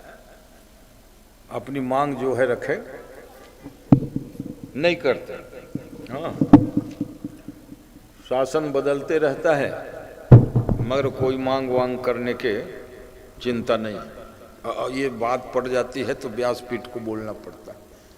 72,000 किलोमीटर क्षेत्रफल है लंबाई में, और 62,000 किलोमीटर पाकिस्तान ने हमारा जमीन दबा के रखा है, उसकी चिंता है नहीं। ऊपर से वो हमारे ऊपर आक्रामक बने हुए या हम ही को दबाने। मेरा भारत महान तो है भैया। अरे वो बात ठीक है कि हमने बहुत जमीन छोड़ी। 1905 में नेपाल चला गए, 1907 में अफगानिस्तान चला गए, ज़्यादा दिन की बात नहीं है ना, कि 100-150 साल में ही है हमने सब जमीन छोड़ी। तो खैर वो तो अंग्रेजों ने कूटनीति करके लड़ा भिड़ा के जो है अलग कराया। अब ये तो भैया हमारे स्वतंत्र की प्राप्ति के बाद की जमीन कब्जा किए बैठे हैं, तो फिर भारत पास कब बचेगा जब ऐसे ही लोग हर बार लूटते रहेंगे हमको। तो हैं तो अच्छा, फिर वो शासन भरे कि नहीं, जनता का कर्तव्य होता है बार बार सरकार को कहे, जैसे अपनी मांग को पूरी करने के लिए आंदोलन हड़ताल करते नहीं, वैसे मांग रखना चाहिए केंद्र सरकार से, प्रदेश सरकार से कि देखो हाँ हमारी ज़मीन के बारे में आप लोग चुप मौन साध लियो। आप लोग समझते हो हमें क्या करना है, 5-10 साल के लिए हम बने नहीं, आपको राष्ट्र के प्रति कृतज्ञ होना है, क्योंकि राष्ट्र धर्म सर्वोपरि है।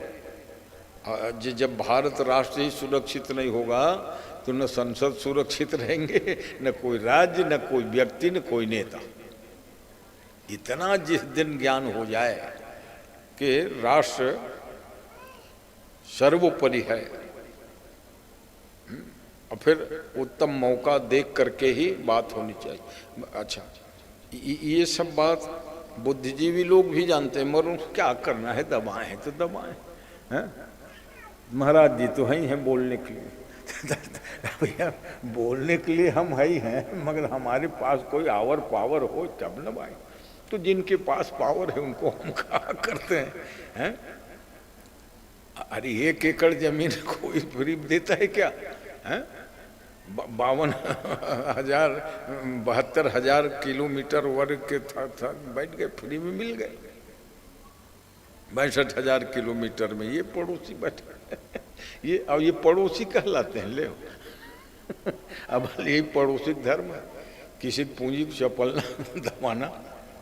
इसीलिए नीतिकार कहते हैं पड़ोसी अच्छा हो वो व्यक्ति बड़ा सुखी रहता है, और जिसका पड़ोसी खतरनाक हो गया उसको न दिन में चैन न रात में चैन, पता नहीं क्या करते।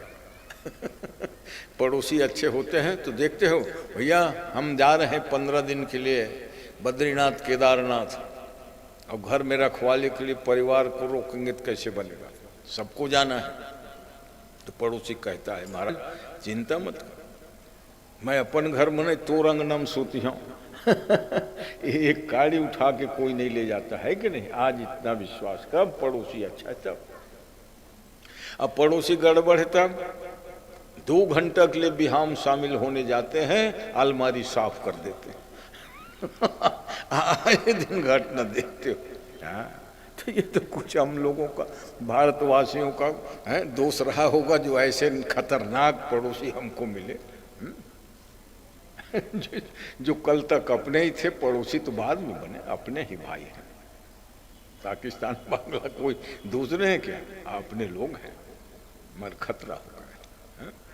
तो सज्जनों इन सब बातों पर गौर करना चाहिए, समर्थवान लोगों को चिंतन करना चाहिए है कि मेरा भारत का भविष्य उज्जवल तो है, मगर कैसे में उज्जवल रहेगा भाई। हाँ अपनी जमीन मांग। अच्छा भारत किसी का 1 एकड़ एक्रोजमेंट नहीं किया है अभी तक। अच्छा आजमाना हो तो किसी के थोड़ा बहुत एक्रोजमेंट करे, तुम्हारे ऊपर चढ़ाई कर देंगे तो दूसरे देश हैं, किसी भी देश के जमीन पर तुम थोड़ा सा भी कब्जा करके दिखा लो, क्या परिणाम होता है? चढ़ाई कर देंगे। और तुम 72,000 किलोमीटर कब्जा करने वालों पर कुछ नहीं कर पाए, कैसे भारत की महानता है? तो सज्जनों, ये भागवत आदि की कथा जो है चिरंतन शाश्वत है, खाली कथा कहानी नहीं है, वो वर्तमान समय को भी बनाने के लिए प्रेरित करता है, भविष्य को भी देख करके वो आगाह करता है। ऐसी भागवत कथा सत्यम परम धीमहि सज्जनों, इसीलिए लिखा हुतासने हाटक सम परीक्षा। सोने की परीक्षा अग्नि में है। सोना खरा है कि खोटा है, ले जाओ भाई। आप हम सोने को खाली देख सकते हैं, पीला पीला होता है, फलाना है। सोनार तपा के घिस के पीट के कहता है ये 22 कैरेट है, 24 कैरेट है। इसलिए आजकल हॉलमार्क जरूरी कर दिया गया। हाँ, क्योंकि उससे बहुत धांधली होती थी। 24 कैरेट है करके दे देते थे और 18-22 वाले को थमा देते थे। तो ऐसा मत करिए। तो शास्त्र कहता है हुतासने हाटक सम परीक्षा। सोने की परीक्षा आग में तपाने से होती है। और रणस्थले शस्त्र वृताम परीक्षा, हथियार और योद्धाओं की परीक्षा युद्ध के मैदान में होती है। अब विपत्ति काले गृहिणी परीक्षा, गृहिणी की परीक्षा विपत्ति काल में होती है। और भागवत की विद्वानों की परीक्षा तब कहा विद्यावताम भागवते परीक्षा। तो भागवत एक ऐसा ग्रंथ है सज्जनों जो बड़े बड़े विद्वानों के लिए भी दुरूह है और सहज भक्तों को भी सुलभ है। भगवान की कथा को भक्तिपूर्वक कोई भी गा रहे हैं, कहीं सुने बहुविधि सब संता है, मगर भागवत के गूढ़ार्थ तात्पर्य आदि को तो बड़े बड़े विद्वान नहीं लगा पाते। इन अर्थों में विद्यावताम भागवते परीक्षा। तो भगवान ने गरुड़ जी से पूछा कितने देर लगाओगे? कहा महाराज हजारों किलोमीटर है यहाँ से, कुछ क्षण तो लगेंगे। भगवान ने कहा और जल्दी चलो। गरुड़ ने बता दिया कि मेरी गति शब्द की गति है। आवाज जितने जल्दी आप तक पहुंचती है वो गति, क्योंकि अपने यहाँ सबकी गति होती। हवा की क्या गति है, प्रकाश की गति क्या है? प्रकाश की गति क्या है? जैसे ट्यूबलाइट के बटन दबाए हैं, 20x10 का कमरा है ना, उसमें टाइम लगता है क्या फैलने में? लाइट दबी पूरा कमरा एक साथ, तो प्रकाश की गति हुई।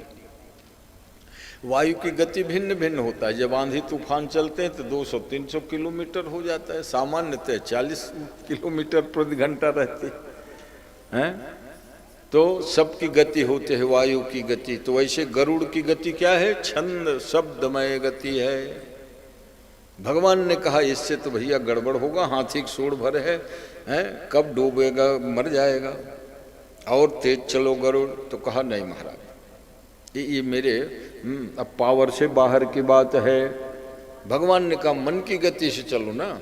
कहा मन की गति मेरी नहीं। इसलिए गरुड़ के गति से हनुमान जी की गति तीव्र है। मनोजवम मारुत तुल्य वेगम, भगवान आंजनेय हनुमान जी की ही गति जो है सबसे फास्ट है। तो भगवान ने कहा अच्छा तुम नहीं जाओगे इतना फास्ट तो फिर मैं तुमको छोड़ दूंगा। इसलिए वो भजन बनाने वालों ने लिखा गज की टेर सुनी रघुनंदन छोड़े गरुड़ सिधारे। रवाना तो गरुड़ में बैठ के हुए थे, मगर जब हाथी ने टेर लगाई, पुकार लगाई, तो भगवान द्रवित हो गए। कहा गरुड़ तेरे गति से तो भैया वो हाथी मर जाएगा वहां पहुंचते तक, और जब हाथी मर ही जाएगा तो मेरे पहुंचने क्या फायदा? लोग आलोचना करेंगे प्रभु आना ही था तो 2 मिनट पहले आ गए होते, जीवित था तो, मर जाने के बाद आ रहे हो। उल्टा सीधा सब लोग उलाहना देंगे। ऐसा सोचकर भगवान ने, भगवान जैसे ही बैकुंठ से निकले दरवाजे में सब देवता खड़े थे। हनुमान जी खड़े हैं गदा लिए, दुर्गा माता जो है वो 8 भुजा वाली, खड्ग परशु भूषुंडी सब लिए, शंकर भगवान त्रिशूल धरे बैठे, भैरव बाबा दंड लिए। भगवान ने पूछा क्यों सब लोग कैसे खड़े भैया, अस्त्र शस्त्र लेस होके? अरे कहा हम लोग हाथी को बचाने जाएंगे करके खड़े हैं। तो गए क्यों नहीं, पुकारा नहीं उन्होंने हम तो तैयार रहते, पुकारा ही नहीं तो नहीं गए। भगवान ने कहा देखो हमारा भी तो नाम लेके नहीं पुकारा है, पर हम जा रहे हैं। हाथी ने इतनी चतुराई से स्तुति किया है, न राम कहा न कृष्ण न गोविंद न दामोदर, बिना नाम दिए भगवान की स्तुति करते रहे। 28-29 श्लोक तक की स्तोत्र किया है, पर नाम नहीं लिया। हाँ, निर्विशेष ब्रह्म का, निर्गुण निराकार का ध्यान किया। भगवान ने कहा तू जो कुछ कह रहा है वो तो मैं ही हूँ, मेरे में ही घटित होता है। चाहे निर्गुण को पुकार लो, सगुण को पुकार लो, भगवान एक है ये जान लेना, उनके प्रभेद हैं। इसीलिए भगवान ने कहा मुझे जाना पड़ेगा, जो भी कह रहा है नमो नमः कारण विग्रहाय, है ना, तो कारण स्वरूप तो मैं ही हूँ। इसलिए भगवान जब चले तो देखा क्या कि हाथी के सूंड भरे दिख रहा है थोड़ा सा, और बाकी सब डूब चुका है। और हाथी के कानों में भगवान ने प्रेरणा दी है, तो देखा कि नहीं, अभी आंख बंद करके ध्यान कर रहा है, प्रेरित किया कानों में, देख कौन आ रहा है। तो गजेंद्र ने आंख खोल के देखा, आकाश में हजारों मील दूर है अभी, मैं देखा गरुड़ में बैठे भगवान आ रहे हैं और हाथ में चक्र लिए हुए। हाथी को ही चिंता हुई उनके आते तक मैं जी पाऊंगा कि नहीं क्योंकि एक झटका कहीं ग्राह ने किया मैं डूब जाऊंगा, तो जब डूब के मैं ही मर जाऊंगा तो मेरे भगवान की पूजा कौन करेगा, कौन कहेगा आइए बैठिए, आसन कौन बिछाएगा, अर्घ्य पाद्य कौन देगा, माला कौन पहनाएगा। देखो भक्त चिंतित है कि मेरे भगवान का सम्मान कौन करेगा। और भगवान उससे भी ज्यादा चिंतित हैं कि हाथी के डूबने मरने के बाद जाऊंगा तो मुझे कौन अच्छा कहेगा इसीलिए कहा गरुड़ अब तेरे को मैं छोड़ के भैया चला अपनी गति से। अभी तक भगवान छंदोमयेन गरुड़ेन समूयमान चक्रायुधोभ्यगमदास यतो गजेन्द्रः। गरुड़ जी उड़ते थे ना तो वेद ध्वनि निकलती थी छंदों में, वेद मंत्र ऑटोमेटिक ऐसा फिट था वहां। छंदोमयेन गरुड़ेन समूयमान, इसलिए भगवान गरुड़ को ही वाहन क्यों बनाया था, क्योंकि जब ये उड़ेंगे तो वेद ध्वनि निकलेगी, वेद मंत्रों के द्वारा भगवान के स्तवन सुनिए।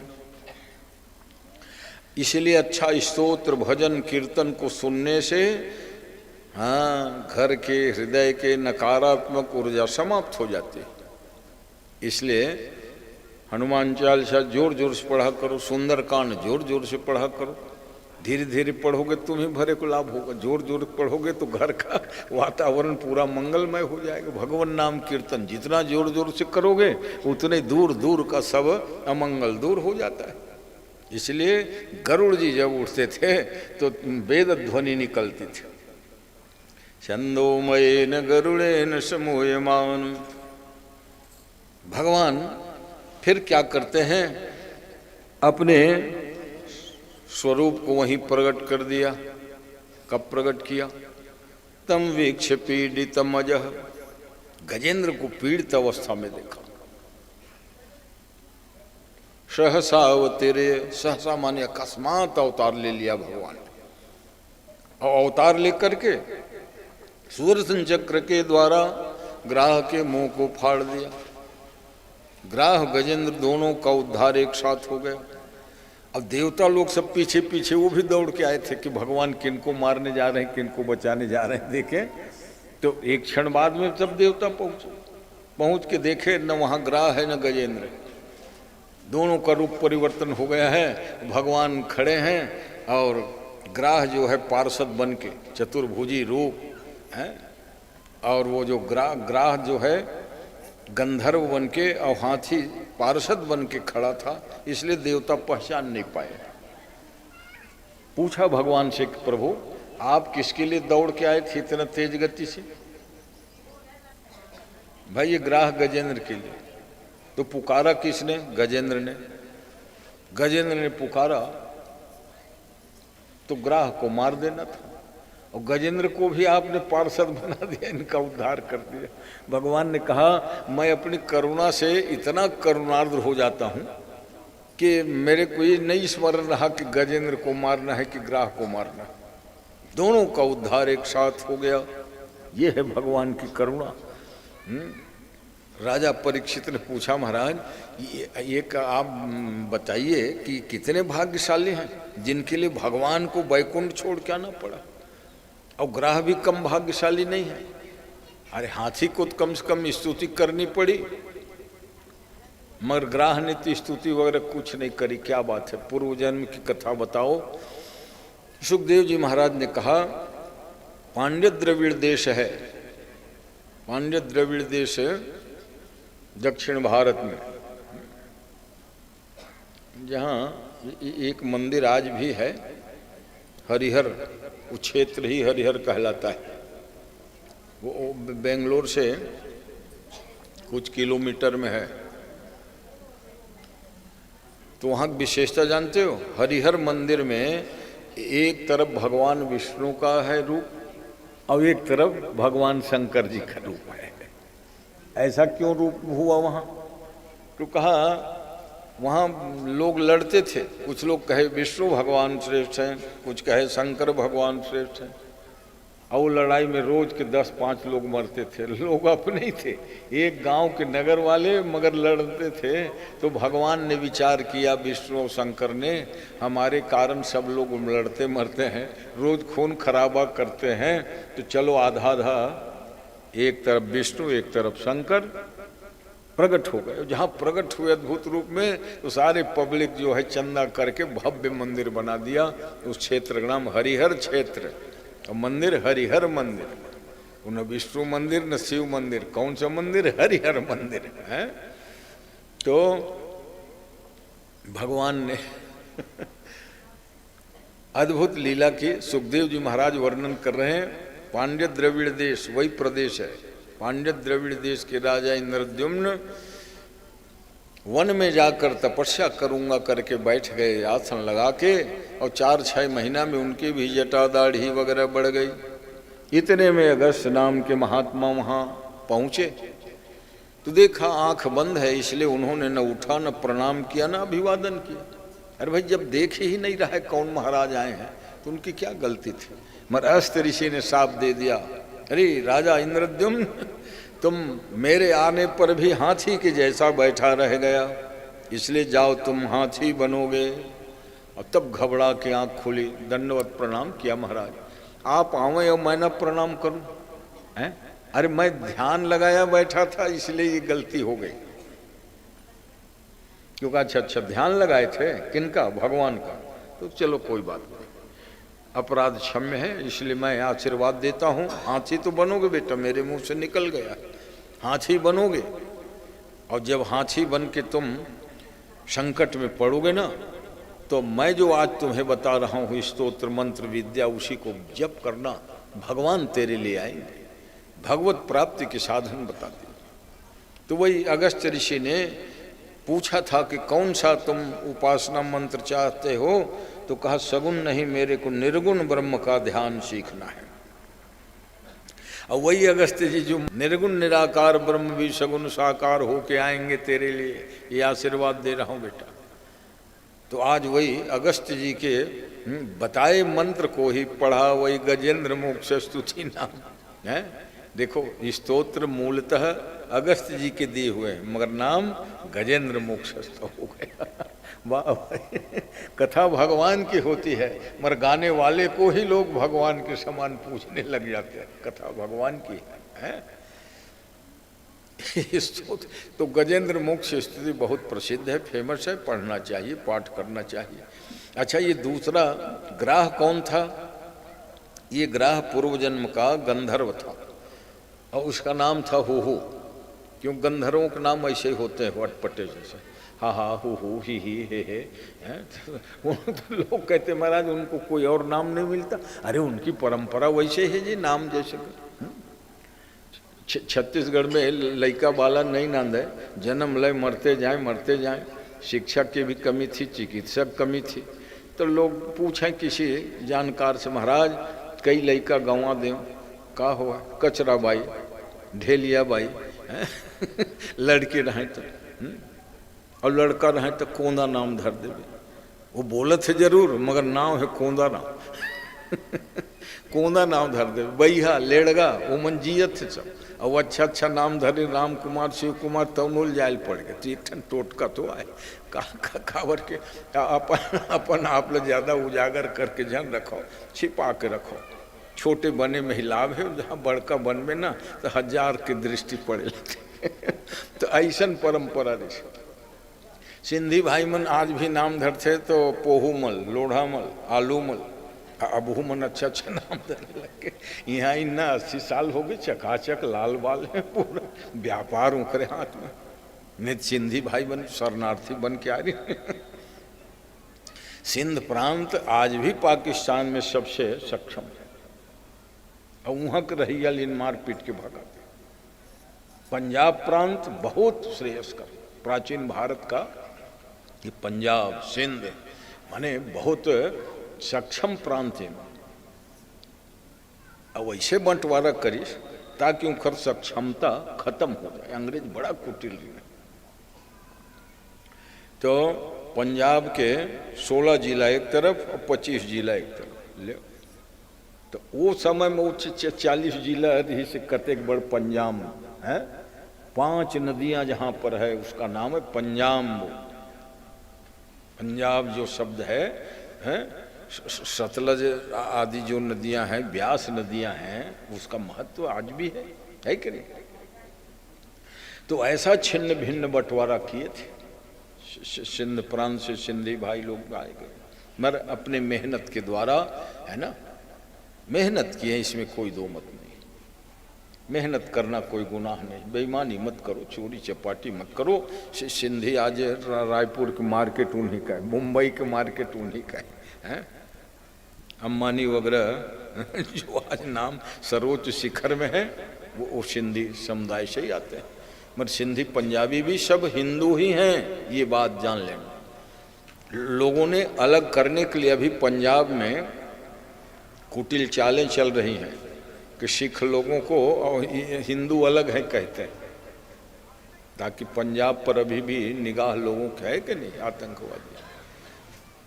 मगर वहाँ के जो मुख्यमंत्री हैं अभी, सरदार जी क्या मान सिंह या का नाम है, उनको जरूर विवेक पूर्वक कदम उठाना चाहिए कि अगर सिख अलग हो जाएंगे हिंदू तो वहाँ के क्या बचेंगे, हैं? तो इसी प्रकार कोई भी आदिवासी वनवासी पहले सब हिंदू हैं, उसके बाद ही कोई अलग अलग जाति के। जैसे पहले सब भारतीय हैं, भारत में जो भी रहता है कोई भी जाति का वो भारतीय है, और उसके बाद वो सब हिंदू ही हैं। और जब बढ़ते जाओगे तो मामला गड़बड़ हो जाएगा। अरे भाई, इसलिए जो भी ईश्वर आप कई हिंदू ही लोग हैं मगर ईश्वर नहीं मानते, गौ माता नहीं मानते, सूर्य चंद्रमा नहीं मानते, तो उसके लिए क्या इलाज है? मगर हिंदू हैं, जिनका गोत्र है वो सब हिंदू। गोषु भक्ति दृढ़ायस्य प्रणवाद दृढ़ामति। प्रणव माने ओम, ओंकार जो प्रणव है उसमें पवित्र श्रद्धा हो। ओम और स्वस्तिक ही चिन्ह बच गया हिंदुओं का, है ना। ओम और स्वस्तिक और तिलक लगाइए माथा में, टीका रहना चाहिए आप कहीं भी निकलो, ताकि आप पहचानो कि हिंदू भाई है। माताएं बिंदी लगाएं, अपना मस्तक खाली ना रखें। सौभाग्यवती तो खैर सिंदूर आदि लगाएं, बाकी टीका रहना चाहिए।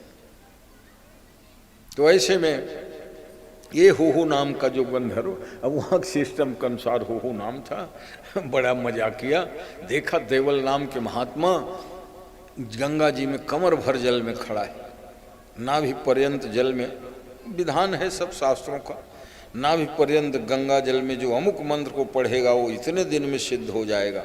गला पर्यंत जल में खड़ा होकर जो गायत्री मंत्र को 24,000 जपेगा उसकी वाक सिद्ध हो जाएगी, ऐसा सब फलश्रुति बताया है। तो दैवल महात्मा कमर भर जल में एकाक्षर मंत्र जप रहे थे।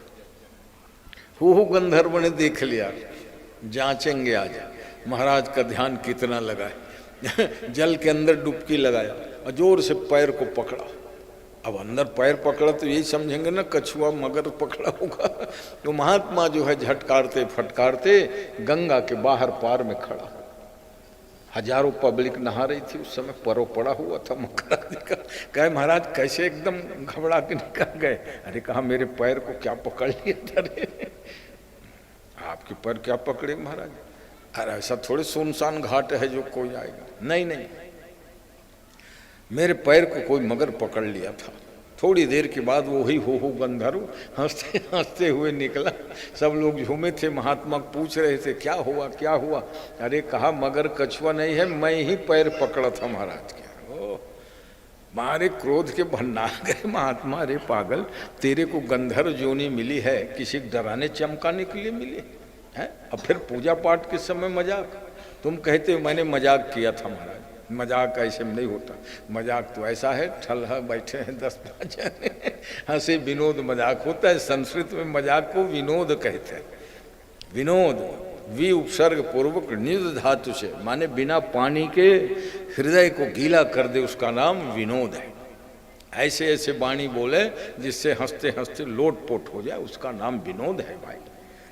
इसलिए संस्कृत भाषा के सभी शब्द के अर्थ खोलते हैं, जबकि उसका अनुवाद क्या होता है लोग कर देते जरूर है, मस्खरी, ठट्ठा है, मजाक, ये सब को हिंदी फारसी आदि के शब्द हैं, मगर कुछ अर्थ नहीं निकलता, न ठट्ठा कहने से, न मजाक कहने से, न मस्खरी कहने से। और विनोद कहोगे तो बिना पानी के जो हृदय को गीला कर दे उसी का नाम विनोद है। तो उसका मैंने तो विनोद किया। महात्मा ने कहा विनोद करते तो मेरा हृदय गदगद हो जाता बेटा, डर के मारे सूख गया। गदगद कहाँ की तुमने? गीला गीला हो जाए। अच्छा पानी से तो गीला कोई भी वस्तु हो जाता है, बिना पानी के गीला हो जाए, वाणी के द्वारा जो हृदय गीला हो जाए। भागवत में साफ लिखा है, कई बार बोल रहा हूँ, वाग्गद गदाद्रवते यस्य चित्तम रुदत्य भीक्षणम हर्षति क्वचिच्च। वाग गदगदा, वाणी गदगद हो जाए, माने गीला हो जाए, आंसू बहने लग जाए, रोम रोम रोमांचित हो जाए। वाग्गद गदाद्रवते यस्य चित्तम, चित्त द्रवित हो जाए, है ना। भगवान की कथा की यही विशेषता है सज्जनों, कभी रोने लग जाए, कभी हंसने का मन हो जाए। द्रवते यस्य चित्तम रुदत्य भीक्षणम हर्षते क्वचिच्च। इतना ही नहीं, हंसना रोना सामान्य बात है। विलज्य उदगायति नृत्यते च, लज्जा छोड़ के, संकोच छोड़ के जो गाने लग जाएं, नाचने लग जाएं। मद्भक्ति युक्तो भुवनम पुनाति। मगर वो नाचने के समय, गाने के समय ये ध्यान रहे कि मद भक्ति युक्त हो, भगवान की भक्ति से ही उत्प्रोत होना चाहिए। वहाँ बाह्य किसी लोगों को रिझाने के लिए या अच्छा कहेंगे उस दृष्टि से ना हो, मद भक्ति युक्त हो। तब क्या होगा? भुवनम पुनाति। एक भी भक्त मीराबाई है तमूरा लेके पग घूंघरू बांधी मीरा नाची रे। परिणाम अनेक लोगों को जो है भक्ति की प्रेरणा मिलती थी कि राजकुल की महिला जब भगवान की भजन कर सकते हैं, जो पर्दे में रहते थे, सूरज चांद भी नहीं देख पाता जिन राजघर के राजवधूटियों को, आज वो संतों की सभा में नृत्य कर रही थी। तो माने प्रेरणा मिली उनके इस कृत्य से। वहाँ कोई मीराबाई इसलिए नहीं नृत्य करी भाई, हैं, और दुनिया को दिखा दी कि मीराबाई भगवान के भजन करते करते द्वारिकाधीश में जाके समा गई। भाई आज भी वैज्ञानिक पता कर रहे हैं कि ऐसे कैसे होता होगा। द्वारिकाधीश के मंदिर के जो है भगवान, उसमें मीराबाई समा गए। मिले कि लिपटे ऐसा नहीं, अंतः पूरे आत्मलीन हो गए। ये कलयुग की बात है। 500 साल पहले पर साल के प्रवचन में मैंने कहा था मीराबाई की जन्म पंचशती मनाया गया था, है ना। और तो सबसे बढ़िया यादगार क्या है मीराबाई 500 साल में, तो 500 रुपये का सिक्का प्रधानमंत्री ने जारी किया था। पर साल हो गया है, पर साल ही मैंने ख्याल करा दिया था। तुम लोगों के पास आया है 500 कि नहीं आया है? तो जारी हो चुका है, वो भक्तिन मीराबाई के नाम से है भाई। हाँ तो पग घूंघरू बांध ही मीरा नाची रे। मीरा किसी को और नहीं, माने तुमको प्रेरणा मिले कि भगवान की भक्ति में, सेवा में जब मैं ये काम कर सकती हूँ तो तुम क्यों नहीं कर सकते। राजमहल की 4 दीवारी में पलने वाली मीरा भी कहती है कि मेरे तो गिरधर गोपाल दूसरो न कोई। मेरे तो भगवान गिरधर गोपाल है, दूसरे जेठ जो है नाराज, कुछ नहीं है तेरे क्या रे, गिरधर गोपाल भरे सब कुछ मानती हो। मीरा कहा हाँ गिरधर गोपाल ही मेरे सब कुछ है। देखते हैं तुमको कौन पालन पोषण करता है। मगर मीरा भक्ति में दृढ़ थी सज्जनों, और दुनिया को दिखा दी, हे द्वारिकाधीश अगर मैंने आपके अलावा किसी और को नहीं समझा तो दुनिया वालों को दिखा दो। तो प्रार्थना करी तो मीरा का शरीर जाके विलुप्त हो गई भाई, शरीर विक्रम आज भी। तो सज्जनों भक्ति की महिमा रोज सुन रहे हो। हाँ, और भक्ति को सुरक्षित रखने के लिए सत्संग, इसीलिए कथा आदि जो है सुनी जाती है। भगति सदा सत्संग। बोलिए भक्तवत्सल भगवान की जय। राधे राधे राधे जय जय जय श्री राधे। राधे राधे राधे जय जय जय श्री राधे। वृंदावन वाली राधे बरसाने वाली राधे। वृंदावन राधे बरसाने वाली राधे। बरसाने वाली राधे हरसाने वाली राधे। बरसाने वाली राधे बरसाने वाली राधे। राधे राधे जपिए सहारा मिलेगा। राधे राधे जपिए सहारा मिलेगा। सहारा मिलेगा किनारा मिलेगा। सहारा मिलेगा किनारा मिलेगा। मानुष तन न दोबारा मिलेगा। मानुष तन न दोबारा मिलेगा। राधे राधे राधे बोलो जय श्री राधे। राधे राधे राधे बोलो जय श्री राधे। जय जय जय श्री राधे। जय जय जय श्री राधे।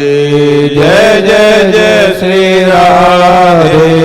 जय जय जय श्री राधे। राधे राधे राधे वृंदावन वाली राधे। राधे राधे राधे वृंदावन वाली राधे। भक्तवत्सल भगवान की जय। सुखदेव जी महाराज कहते हैं कि हे राजा परीक्षित, भगवान ने देखा कि कुछ ऐसी विचित्र लीला की जाए जिससे देवता दानव आदि लड़ते झगड़ते रहते हैं सब संगठित हो जाएं। जैसे आज भी सब लोग प्रयास करते हैं कि हिंदू संगठित हो जाएं, भारतीय संगठित हो जाएं, भगवान ने सोचा देवता दानव भी सब संगठित हो जाएं, क्योंकि अलग अलग में लड़ते हैं, एक दूसरे का विरोध करते हैं। और देवता दानव हैं कौन भाई? जब देवता और दानव भाई हो सकते हैं तो हिंदू मुस्लिम काहे को भाई नहीं होंगे? सबको उत्पन्न करने वाले भगवान एक हैं कि नहीं? तो भागवत कथा तो शाश्वत चिरंतन सत्य है। और आज की स्थिति में तो कई ईमानदार मुसलमानों ने स्वीकार किया कि हमारे डीएनए में हिंदू पूर्वजों का ही अंश है, स्वीकार किया। और कहा जो लोग विरोध करते हो रहे वो ठीक नहीं है। बताया था कल ही, मैं कह रहा था 1500 साल पहले कोई मुसलमान ही नहीं था, सब हिंदू थे, सनातनी थे, हैं? उन्हीं लोगों में से कोई जो है बन गया। तो डीएनए रिपोर्ट तो वही देगा ना, हिंदुत्व तो लोगों के ही ब्लड में है, इसलिए सबके पुरखा हिंदू थे, सनातनी थे। ये अब कई लोग मानने लगे। अब मानना चाहिए, इसमें हर्ज क्या है, सच्चाई है। तो कहते हैं भगवान ने विचार कर लिया सबको एकत्रित करना। कैसे एकत्रित हुए? तो दुर्वासा ऋषि भगवान के दर्शन करके आ रहे थे और गले में माला उनके पुजारियों ने पहना दी।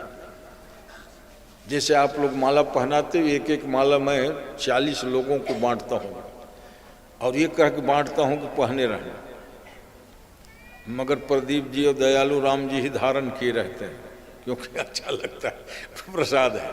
बाकी पता नहीं कहाँ धर देते हैं, झोलम धरते हैं कि बीजा धरते हैं। ये तो अच्छा है कि भाई आपके सम्मान हो, गले में एक माला जरूर रखता हूँ। क्योंकि अच्छा, हमारे रामेश्वर सिन्हा जी परीक्षित के रूप में उनको जो माला मिलती है आशीर्वाद का, लोगों सम्मान का, वो भी पहने रहते हैं। ये प्रेरणा लेने का है। कोई बड़े लोग माला देना, उसको तुरंत नहीं उतारना चाहिए। हाँ, दुर्वासा ऋषि माला पहने आ रहे थे, देवराज इंद्र ने देखा कि महाराज आ रहे हैं, चलो प्रणाम कर लो। प्रणाम किया, अब ये माला उतार के इंद्र को पहना दिया, ताकि वो मंदिर की माला तो है, ये प्रसाद मेरे ओर से भी डबल प्रसाद ही हो गया। मगर देवराज इंद्र उस समय राजमद से चूर हो रहे थे, माला को उतारे झट और हाथी के मस्तक में रख दिया। अब ऐरावत हाथी का माथा तो है वहां था। अब हाथी क्या जाने कि भगवान की प्रसादी माला है, उसने सूंड से खींचा, तोड़ फोड़ के रौंदते हुए आगे बढ़ गए। अब पीछे नहीं, दुर्वासा के आगे सामने की घटना थी। और दुर्वासा नाम जानते हो महाराज, क्रोध के मारे एकदम आग बबूला हो गए। अरे देवराज इंद्र, तुमको ये अभिमान हो गया कि मैं देवताओं के राजा हूं, भगवान की माला का प्रसाद का अपमान किए हो, इसलिए जाओ, राज सत्ता निकल जाएगी, दर दर भटकोगे, तब मालूम पड़ेगा कि लक्ष्मी नारायण क्या होते हैं। सांप लगते ही 2 दिन नहीं लगा, दानव लोग हथियार लेकर चढ़ाई कर दी स्वर्ग में। हैं? और चढ़ाई तो कई बार करते थे मगर देवता जीत जाते थे। आज दुर्वासा के सांप के कारण देवता लोग पराजित हो गए। कोई अपना जान बचा के भगा, अपना शरीर बचा के भगा। ऐसा है, हम लोग सोचते हैं कि स्वर्ग बहुत बढ़िया सुख वाले रहता होगा, कोई परेशानी नहीं आती होगी। अरे आए दिन परेशानी, पृथ्वी लोक में परेशानी कभी कभी आती है, कभी कभी भूकंप बाढ़ आता है, मगर वहाँ तो दानव कब चढ़ाई कर देंगे, कब खाली कर दो कहेंगे। हैं? वही वर्णन में पढ़ते हो, रावण आवत सुने उसकोहा और देवन तके मेरुगिरि खोहा। रावण भी अगर स्वर्ग में जाए तो देवता पहले से भागे, छिप जाए वहां सुमेरु पर्वत में। आवत सुने, आ रहा है ये सुनते ही सब भाग खड़े होते थे। ये प्रभाव था उस दुष्ट का। तो भला बताओ क्या सुख है देवताओं का? कई बार घर द्वार छोड़ के भागना पड़ता है। और कवि ने तो लिखा, पुरी मवस्कंद लुनी ही नंदनम मुषान रत्नान हरा मरांगणा। तो भगवान ने कह दिया लक्ष्मी रूठ गई है, और लक्ष्मी रूठ के समुद्र में घुस गई है। देवता ऋषि मुनियों, तो तुम लोग मंत्र तंत्र यज्ञ करो। तो श्री सूक्त है ना, ऋग्वेद में सबसे प्राचीन मंत्र है लक्ष्मी को प्रसन्न करने के लिए, उसका क्या नाम है? श्री सूक्त। और दूसरा है लक्ष्मी सूक्त, तो शेष सूक्त में 16 ऋचाएँ हैं। हिरण्यवर्णाम हरिणीम सुवर्ण रजतस्रजाम चंद्राम हिरण्यमयीम लक्ष्मीम जातवेदो आवह। ये प्रथम ऋचा है। ये लक्ष्मी को प्रसन्न करने की परंपरागत मंत्र। और बाद में ये तो वैदिक काल का है। आद्य शंकराचार्य जी आज से 2500 साल पहले हुए। ये एक गरीब ब्राह्मणी के घर भिक्षाम दे, वो का जाने के बिल्कुल गरीब फाँक के मस्त, खाने का ठिकाना नहीं थी। वो ब्राह्मणी देखी कि शंकराचार्य है दंडी वेश में, सन्यासी वेश में मेरे दरवाजे में आए हैं, और जिसके दरवाजे में संत महात्मा आ जाए या गौ माता आके खड़ी हो जाए तो समझ भगवान की कृपा होने वाली है। गाय दरवाजे माँ खड़ी है, तुरंत रोटी लेके निकलिए मैं बता रहा हूँ। कई जने कहते चल चल भगा इसको, भगा। अरे आप देखे होगे एक व्यापारी है ना, वो तो वायरल बहुत हुआ था। एक व्यापारी के कपड़ा के दुकान में गौ माता आके रोज बैठती थी, है ना। वो व्यापारी कभी उसको भगाए नहीं, साफ सुथरा गद्दी में। और वो माने कोई रोक टोक के बिना वो गए धड़धड़ाते, सीढ़ी चढ़ जाए दुकान में जाके बैठ जाते थे। परिणाम ओहो, जब से वो गैया बैठने लगी वो व्यापारी के तो धरने की जगह नहीं रहा। बड़े बड़े गोदाम बनवाना पड़ा, बड़े बड़े आमदनी है। ये प्रत्यक्ष प्रमाण है। अब ले कल काल घटना है, वर्तमान में हो रही। क्या मैं पुरानी बात बताऊंगा, वो आप सब देखे होंगे। तो इसलिए गौ माता जब दरवाजे में आग खड़ा हो जाए अचानक, समझ लो भगवान की कृपा होने वाली है मेरे ऊपर। तुरंत उनका सम्मान कीजिए। संत महात्मा अगर कोई आ गए उनका भी सम्मान कीजिए। कहते हैं लक्ष्मी रूठ गई है, चलो देवता दानव सबको मीटिंग बुलाओ। हल्ले कोई भी कार्य करना है ना तो कारण अपन उपस्थित कर दिए। कहे देवता दानव एक बात बताओ, तुम लोग आपस में क्या रिश्ते में आते हो? कहा भाई लगते हैं, क्योंकि बाप जो है हम दोनों के एक है, माँ भरे अलग अलग है।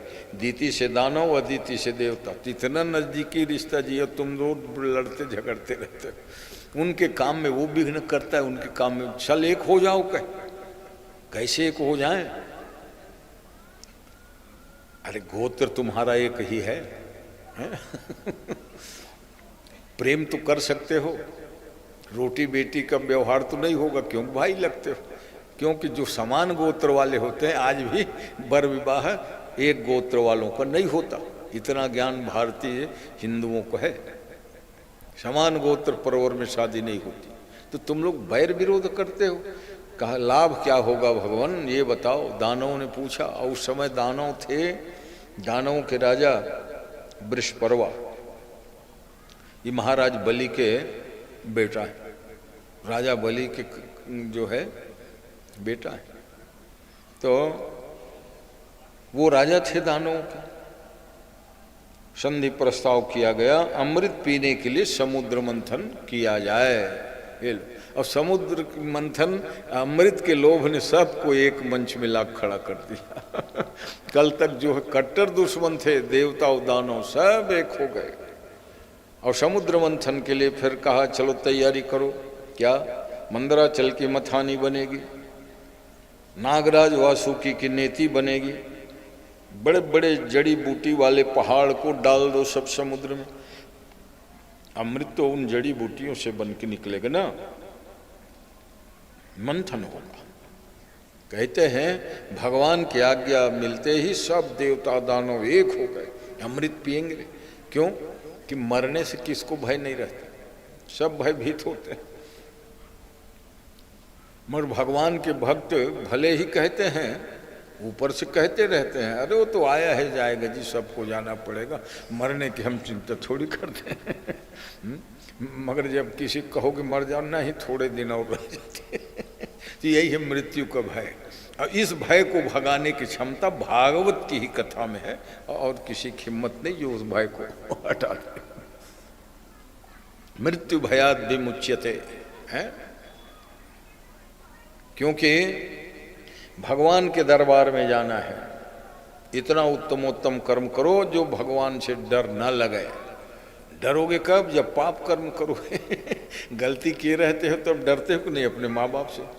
हैं? तो गलती किए रहोगे तब भगवान से डरोगे, और गलती नहीं किए हो तो भगवान से क्यों डरोगे जी? अपने माँ बाप से कोई डर लगता है क्या? है? भगवान ही जगत के माता पिता है, उसको डरने की काम नहीं। तो ऐसा काम ही ना करें जो भगवान से डर लगे, है ना? भगवान से, इसीलिए बढ़िया सुंदर आपका जीवन मंगलमय हो, निष्पाप हो, है? सत्य बोलो, भगवान की पूजा करो, कीर्तन करो, दिन दुखियों के ऊपर दया करते रहो, तो भगवान से फिर डरने की बात ही नहीं। चाहे आज बुला ले कि कल बुला ले कि 10 साल बाद बुला ले, कभी बुला ले, है ना? शाश्वत संबंध है, ईश्वर अंश जीव अविनाशी। ये जीवात्मा अविनाशी है, तो अविनाशी आत्मा अपने अंश से मिलेगा तो उसमें डर वर क्या है? तो मृत्यु के डर से भयभीत देवता दानवों ने कहा चल अमृत पी लेंगे तो अमर हो जाएंगे, हैं? अमर हो जाएंगे करके सब हस्ताक्षर कर दिए। समुद्र मंथन के लिए नागराज वासुकी के नेति और मंदराचल पर्वत, क्योंकि मक्केश्वर महादेव जहाँ आज विराजित है, ये हमारे हज करने जाते हैं काबा, बहुत पवित्र दीवाल में मुसलमान बंधु, है ना? इस बार जो हज की यात्रा में कुछ दुर्घटना हुई, भाई कुंभ आदि में भी आग लग गया था कि नहीं, तो हज यात्रियों के उसमें लग गया, कई 100 लोग मर गए जल के भूंजा के। तो क्या करोगे, सब विडम्बना तो है। तो हिंदुओं के कुंभ आदि में भी कभी भगदड़ हो जाता है, कभी आग लग जाती है।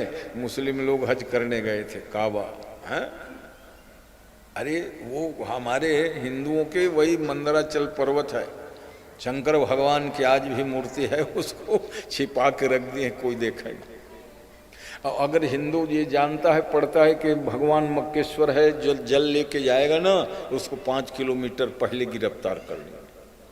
तो उनके तीर्थों में ये व्यवस्था है, और हमारे यहाँ कोई घुस जाए किसी मंदिर में कोई रोक टोक नहीं है किसी। हाँ, ये है जगन्नाथपुरी के उसमें जरूर प्राचीन व्यवस्था है कि हिंदुओं के अलावा अन्य लोगों का प्रवेश वर्जित है। भगवान जगन्नाथ लोगों ने प्रयास किया कि नहीं नहीं इसको हटाएं, ये नहीं हटेगा। और फिर उड़ीसा वाले उड़िया भाई लोग बहुत कट्टर भी होते हैं। जैसे उड़ीसा में चुनाव उनाव होगा, ग्राम पंचायत से लगा के सांसद तक के वो ओडिया ही खड़े जैसे आप जाके वहाँ व्यापारी भले बने, करोड़पति हो, ये अग्रवाल लोग सब सेठ बने, मगर नहीं, आप व्यापार करो, सर्विस वाले सर्विस करो, चुनाव हम लड़ेंगे। हैं? ऐसे कट्टर था। अभी एक तो नया कानून उड़िया लोगों ने बनाया। तो वैसे जगन्नाथ भगवान के दर्शन जो है हिंदू के अलावा इतर कोई कर ही नहीं सकता, प्रवेश नहीं हो सकता। और दूसरा, नेपाल जो हिंदू राष्ट्र ही था, हमारा था, 1905 में ही अलग हुआ, वो अंग्रेजों ने सब कुटिलता पूर्वक बांट दिया। नेपाल बांट दो और अफगानिस्तान को अलग कर दो, कोई ज़्यादा पुराने अलग थोड़ी हुए, अफगान अलग हो गया और जाते जाते पाकिस्तान बना गए। इतने कुटिल थे, क्योंकि उनको यही जलन हुआ कि हम जहाँ 200 वर्ष राज्य किए हैं उसको छोड़ के जाना पड़ रहा है, छोड़ के जाना पड़ रहा है। तो कभी सुख शांति से ना रहें, इसलिए ऐसे लड़ा के ऐसे ऐसे बांटे काटे। जो एक जो है, एक भाई का हिस्सा पाकिस्तान में चला गया, दूसरा भाई का लगा हुआ घर जो है भारत में रह गया। ये है सज्जनों, इसलिए बहुत खून खराबा हुआ। तो कहते हैं जब समुद्र मंथन के लिए नागराज वासुकी आया, ऐरावत पर्वत मंदराचल को भगवान ले आए थे, क्योंकि सोने का था वो पहाड़। मंदराचल पर्वत प्राचीन काल में स्वर्ण में, आज तो सब पहाड़ भले ही पत्थर के हैं, मगर सुमेरु पर्वत स्वर्ण में था कि नहीं पर्वत। कनक भूधराकार शरीर है, कनक भूधराकार, कनक मन सोना, समर भयंकर तिबल वीरा। इसलिए हनुमान जी का रंग जो है ना, एकदम स्वर्ण जैसे चमकदार है। अगर वानर योनि में है बाल वाले हैं कहोगे तो वो कभी कभी कहीं चित्र या फोटो दिखता है हैं सुनहले बाल वाले हनुमान जी। हालांकि हनुमान जी पूंछ वाले भी हैं, मूछ वाले भी हैं।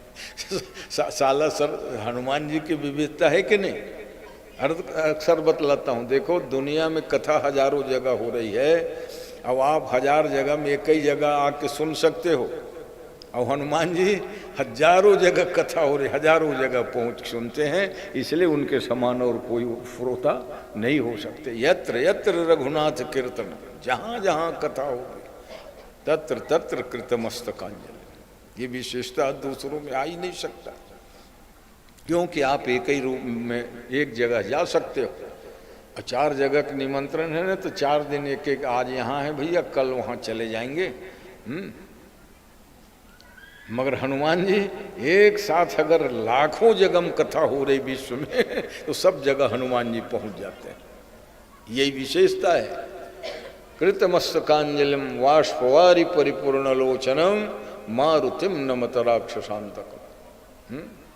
तो जब समुद्र मंथन के लिए नागराज वासुकी आया, पर्वत में लिपट गया स्वर्णमय। अरे भाई, जब देवता दानव मथ रहे हैं तो लकड़ी और लोहक थोड़े मथानी बनाओगे रे? भगवान ने कहा चल मंदरा चल, पर्वत ले आते हैं सोने की मथानी। वासुकी लिपट गया, देवता एक तरफ सिर भाग को पकड़े। दानवों ने विरोध किया कि वाह जी, पूंछ की तरफ हम लोग रहेंगे क्या, बड़े भाई लगते हैं, और सांप की पूंछ तरफ से मलमूत्र त्यागता है, इसलिए अशुद्ध हिस्सा हम नहीं पकड़ेंगे। दानवों ने क्या कहा, सांप का मुख भाग पवित्र होता है, जैसे गौ माता के पूंछ परम पावन। गौ माता पूछी पकड़ लोगे तो बैतरणी पार हो जाओगे, छोटे मोटे पार कौन का है, बैतरणी को पार करा देते। मगर गौ माता के मुख भाग को उतना पवित्र नहीं माना गया, क्योंकि सांप के कारण गलत अपवित्र वस्तु भी खा जाते हैं गैया। मगर पूंछ भाग, उनके गोबर गोमूत्र पूंछ इतना मंगलमय। हाँ, बकरी के पूंछ भाग जो है ना पवित्र नहीं माना जाएगा। क्यों? मगर मुख भाग शुद्ध है, क्योंकि बकरी शुद्ध पत्ते ही खाते हैं, शाकाहारी बकरी। मगर शाकाहारी भले है, मगर बकरी के मलमूत्र को कोई थोड़ी पंचामृत पंचगव्य बनाते हो। हाँ, वो सौभाग्य तो गौ माता को ही प्राप्त है। गौ माता के गोमयम है, और गोमूत्र गोमय से जो पंचगव्य बनता है, और बड़े बड़े लोगों ने, पेट के विकार अनेक लोगों को होता है, गैस एसिडिटी वगैरह, कितनों रहन सहन पूर्वक खाते हैं बेचारे, मगर क्या करोगे, खातू और दवाई के मारे सबका पाचन शक्ति जो है गड़बड़। ये रिकॉर्ड आप पता कर लो, और उसके लिए कोई दवाई का काम नहीं आता है। एक से एक मारे चूरन निकला, हरडे निकला, बड़ा निकला। मगर प्राचीन ऋषियों ने गौ माता के गोमूत्र गोमय अर्क जो दिए, उससे पेट के जो है लीवर के फंक्शन आदि सब ठीक हो गया, ये प्रमाणित है। डीआर से भी पूछ लो, क्योंकि वो योग से संबंधित है। गोमूत्र गोमय में तो गाय के दूध, गाय के ही दही, गाय के घी 3, और गोमूत्र गोमय उसकी मात्रा है, कितनी मात्रा लेनी चाहिए। अब आप 5 चीज मिलाने कहे मनमाना मिला लोगे तब थोड़े काम होगा। जैसे त्रिफला कहते हैं, त्रिफला प्राचीन औषधि है पाचन शक्ति के लिए, मगर त्रिफला प्रमाणित बनेगा तब ना। 1 मात्रा हर्रा, 2 मात्रा बहेरा, और 3 मात्रा आंवला। ये सामान्य है, नहीं 4 मात्रा आंवला का कर दोगे तो वो त्रिफला बहुत विशुद्ध और फायदेमंद है। मार्केट में जो त्रिफला चूर्ण मिलता है उसमें आंवला जो है ना, वो तो 3 गुना ही रखे। और पुराने वैद्य बतलाते थे चतुर्गुणा आंवला रखने से तो त्रिफला जो है पावरफुल बन जाता है। तो वैसे ही पंचगव्य जब बनाओगे तो दूध कितना डालना, घी कितना मिलाना, और फिर गोमूत्र। लोग कहते हैं महाराज ज़्यादा होगा तो पी नहीं पाएंगे, 2 बूंद डालो। नहीं, उससे असर थोड़ी होगा है। और गोबर को जो है छान लो, गोबर को तुरंत मिलना नहीं, उसको जल में करके छान लो, ऐसा डालने का विधान है। और जो लगातार पंचगव्य पीते रहते हैं 8 दिन में 15 दिन में, तो उनके तो चमक बढ़ जाती है। हाँ, मुखमंडल में तेज होता है, क्योंकि गाओ विश्व से मात्र सज्जनों। ये तो कथा के साथ साथ प्रसाद बढ़ते रहता है। सब स्वीकार कर लो, उसका उपयोग कर लो। तो कहते हैं कालकूट जहर पहले निकल समुद्र मंथन से हलाहल कालकूट निकला। भगवान विष्णु जानते थे शंकर जी ही विष को शमन कर सकते हैं। जरत सकल सुर वृंद, इस पुराणों की कथा को गोस्वामी जी ने भी चित्रित किया। जरत सकल सुर वृंद विषम गरल जे ही पान किया, तेहि न भज सिमति मंद को कृपालु शंकर सरिस।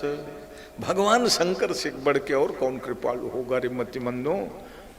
जो जरत सकल सुर वृंद, देवता दानों को जलते हुए को बचा लिया। अगर हलाहल कालकूट भगवान शंकर नहीं पान किए होते तो सब झुलसते कि नहीं। नाम प्रसाद जान शिवनी को, नाम की महिमा को तो शंकर जी ने ही जाना है कि राम नाम की क्या महिमा होती है।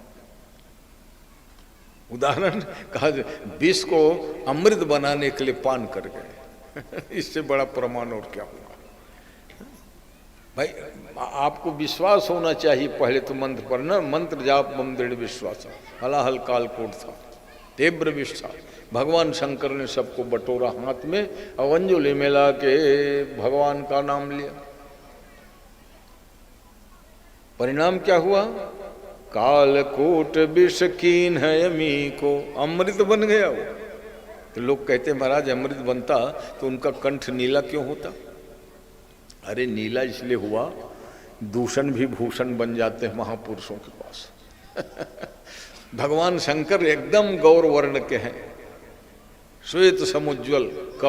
कपूर के जो श्वेत रंग है वो शंकर भगवान की एक छिटकारा हुआ छटा है। कर्पूर के समान शंकर जी गोरे कहोगे ना तो भगवान शंकर की जो है वो हिलना हुई, कपूर की बड़ाई ज्यादा हो गई तो कपूर में जो श्वेतपन आया वो शंकर भगवान के द्वारा आया, ऐसा कहो। तब कर्पूर गौ करुणा अवतारम, और पूरा गोरा है, कंठ नीला पड़ गया। तो एक ने कहा ये तो जहर ने ठीक नहीं किया। जहर ने तो अपना प्रभाव दिखा ही दिया। अरे प्रभाव दिखा तो दिया मगर वो भूषण बन गया। भगवान का नाम 1000 नामों में नीलकंठ महादेव पड़ गया। श्री नीलकंठाय वृषध्वजाय। इसीलिए जब ऋषिकेश के ओर आओगे तो नीलकंठ महादेव पड़ता। बद्रीनाथ केदारनाथ हर जाने वालों को नीलकंठ महादेव सुलभ हो सकता है। मर कई जन सीधे ही हरिद्वार चले आते हैं। वो नीलकंठ महादेव जाइए और वहाँ देखिए, जब भगवान शंकर जब पिए न जहर, गर्मी है तो वहाँ फिर वो हालांकि और कई लोग क्या कहते, फलाना कुंड में शंकर जी डुबकी लगाए थे गर्मी दूर करने के लिए। नहीं, वो नीलकंठ महादेव बहुत नीचे उतरना पड़ता है। अच्छा इसलिए बताना पड़ता है कि आप कहीं जा रहे हो ना तो ये स्थान देखना मत भूलना। नीलकंठ महादेव बहुत प्रमाणित है, शिव जी का स्थान है। तो जब हलाहल कालकूट पी गए, सब लोग दौड़ के आए। शंकर जी जहर पी गए। भगवान ने कहा मैं स्वस्थ हूँ, आप लोग चिंता न करें। तो डॉक्टर वैद्य लोग पहले आए, चेकअप करेंगे। कहा कर लो। चक्कर आ रहा है, घुमघुमासी लग रहा है, गर्मी जैसे लगता होगा, नोचे नोचे लगता हो। भोले बाबा का कुछ नहीं लग रहा है रे डॉक्टरों हैं। तो एक ने टिप्पणी कर दी, इसका मतलब है कि असली हलाहल विष नहीं है, नकली जहर होगा नकली खोआ नकली घी है ही है। कल युग में जहर भी नकली हो गए रे। क्यों कि चूहा मारने की दवा लाते हैं, चूहा मरता नहीं है क्योंकि उसमें भी मिलावट हो गई तो एक ने टिप्पणी कर दी डॉक्टर ने, अरे असली जहर नहीं होगा। शंकर भगवान सुन लिए। कहा सुनो सुनो जूनियर साहब, क्या कहा आपने? जहर असली नहीं होगा। तो गले में भगवान के हैं ब्याल एक से एक सब भुजंग हैं फलंग रहे थे। ये लो एक ठो पकड़, हाँ मर जाऊंगा।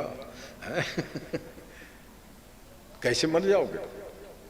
मेरे को तुम कहते हो असली जहर नहीं पियस महाराज, नकली हो है तभे तय चुप बैठे, नहीं तो हाँ झाड़ फूंक नहीं लगे। तुमको बता रहा हूं मैं, जब मैं जहर पी रहा था तो एक बूंद टपक गया हथेली से, और उस एक बूंद को ये हजारों सांप बिच्छी दतैया बर्रैया छिपकिली जितना बना थोड़ा थोड़ा चाटे, और ये सब जहरीले हो गए। इतने जहरीले हैं कि इनके काटने से बचना मुश्किल होता है। तुम कहते हो असली जहर नहीं होगा। उसने कहा वो बहुत बहुत क्षमा करेंगे महाराज, गलती सॉरी, मैं नहीं समझ पाया था। ऐसे भगवान ने कौतुक करते, कभी महिमा बता दें, राम नाम की महिमा बता दें। तो कहा महाराज एक आया बड़ा बुद्धिजीवी, एक बात बताओ, आपको जहर पीना था तो सीधा पेट में ले गए होते, जहर खाना था तो दबा के रख लिए होते।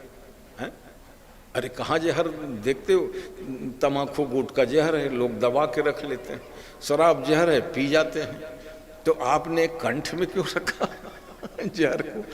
तो भगवान ने कहा हृदय में मेरे राम जी हैं, और जब उसको पी के घुटकता ना तो राम जी को जलन होता, और सेवक अपने स्वामी को कष्ट दे, ये जो है भक्ति नहीं होती। राम जी मेरे स्वामी, इसलिए कंठ में ही मैं रोक के रख लिया। फिर लोग आए, कहा महाराज हम लोग बड़े सत्संगी हैं, एक बात बताइए कि जहर को आप अमृत अपने वश से बनाए? नहीं नहीं, मेरे कोई वश नहीं है, मेरे प्रभु राम नाम की ही महिमा है। देखो लोग भक्ति करें, इसलिए ऐसी ऐसी व्याख्या भगवान शंकर कर दिए। उसको जाओ, अब दूर हो गए ना जहर, लग जाओ अपने काम में। फिर मंथन होने लगा, कामधेनु हविर्धानी निकलती, उसके पहले क्या हुआ, वो पर्वत धंसने लगा, क्योंकि अब मंथने के लिए भगवान ही आ गए। मैं मंथन करता हूं, तुम लोग विश्राम कर लो रे देवता दानव। और जब भगवान मंथन करिए तो सोने का तो वो पहाड़ है, वजन होता है। अरे मथानी तो हल्की फुल्की होती है जो तैर सके। जब दो पर्वत धंसने लगा तो भगवान ने कहा, कच्छप रूप धारण किए। अब कछुआ तो तैरने वाला प्राणी है, समुद्र में तैरते हुए कछुआ भगवान पर्वत को उठा लिया अपने पीठ में। प्रेशर नहीं हो रहा है तो ऊपर भी बैठ गए, मथने वाले भगवान, ऊपर बैठे भगवान, नीचे कछुआ बने भगवान। बोलो कछपावतार भगवान की जय। समुद्र मंथन चलने लगा, एक एक कर उत्तम उत्तम चीज निकले, भगवान बांटने लगे। कामधेनु निकली, कहा ये कामधेनु गैया को देवता दानव किसी को दूंगा तो लड़ाई हो जाएगी, इसलिए जमदग्नि ऋषि को दे दिए। उच्चैश्रवा घोड़ा निकला, दानव को दे दिए। ऐरावत हाथी निकला, देवताओं को दे दिए। पारिजात कल्पतरु, कहा देवराज इंद्र बगीचा में लगा दो। ऐसा दिखाया कि बहुत त्यागी है, कोई चीज नहीं ले रहे भगवान। और कौस्तुभ मणि निकले हैं, तो कौस्तुभ मणि भगवान के छाती में आग चिपक गई। इतना बड़ा चमकता हुआ मणि, वो गूंथे हुए छेद वाला मणि नहीं है जैसे ये मणि उड़ी माला, उसमें छिद्र ही नहीं था, इसीलिए भगवान उनको छाती में लगा के रखते हैं अभी भी। कौस्तुभ मणि कहलाता है। क्यों छाती में क्यों लगा के रखे? अरे मोह कपट छल छिद्र न भावा। भगवान कहते हैं छल छिद्र मेरे को अच्छा लगता ही नहीं, तो ये मणि इसलिए अच्छा लग रहा है क्योंकि इसमें छिद्र नहीं है। कौस्तुभ मणि में छिद्र नहीं था, हाँ कि चिपक गया। भगवान कहने लगे देखो तो रे देवता दानव, मैं कुछ नहीं लेना चाहता, जब हाथी घोड़ा नहीं लिया तो ये छोटे से पत्थरा का है देख। देवता लोग आए, हिला डुला के देखे, कहा महाराज नहीं निकलेगा, और निकलेगा तो चीरना फाड़ना पड़ेगा, ऑपरेशन। आपकी छाती को कैसे चीर देंगे भला, इसलिए आप चिपक गया तो चिपके रहने दीजिए। एक तो आपके हृदय में लगने का सौभाग्य सबको मिलता नहीं, अब ये बेचारे को मिल गया तो आप क्यों निकलवाना चाहते हो? भगवान ने कहा ये बात। भगवान की बड़ाई भी हो गई, और भगवान जानते थे कि ये कौस्तुभ मणि ही चिंतामणि है, जो चिंतन करोगे वही मिलता था। लोग सोचे कि पत्थर का एक नग होगा। ऐसे समुद्र मंथन में कौतुक सब चल ही रहा था। चंद्रमा निकला, 2 ठो धनुष निकला, एक एक धनुष भगवान है बांट लिए। अजगव नाम था ना पिनाक का, अलग पिनाक। संस्कृत में धनुष को क्या कहते हैं? पिनाक। उसका अर्थ ये होता है कि जब जमदग्नि ऋषि को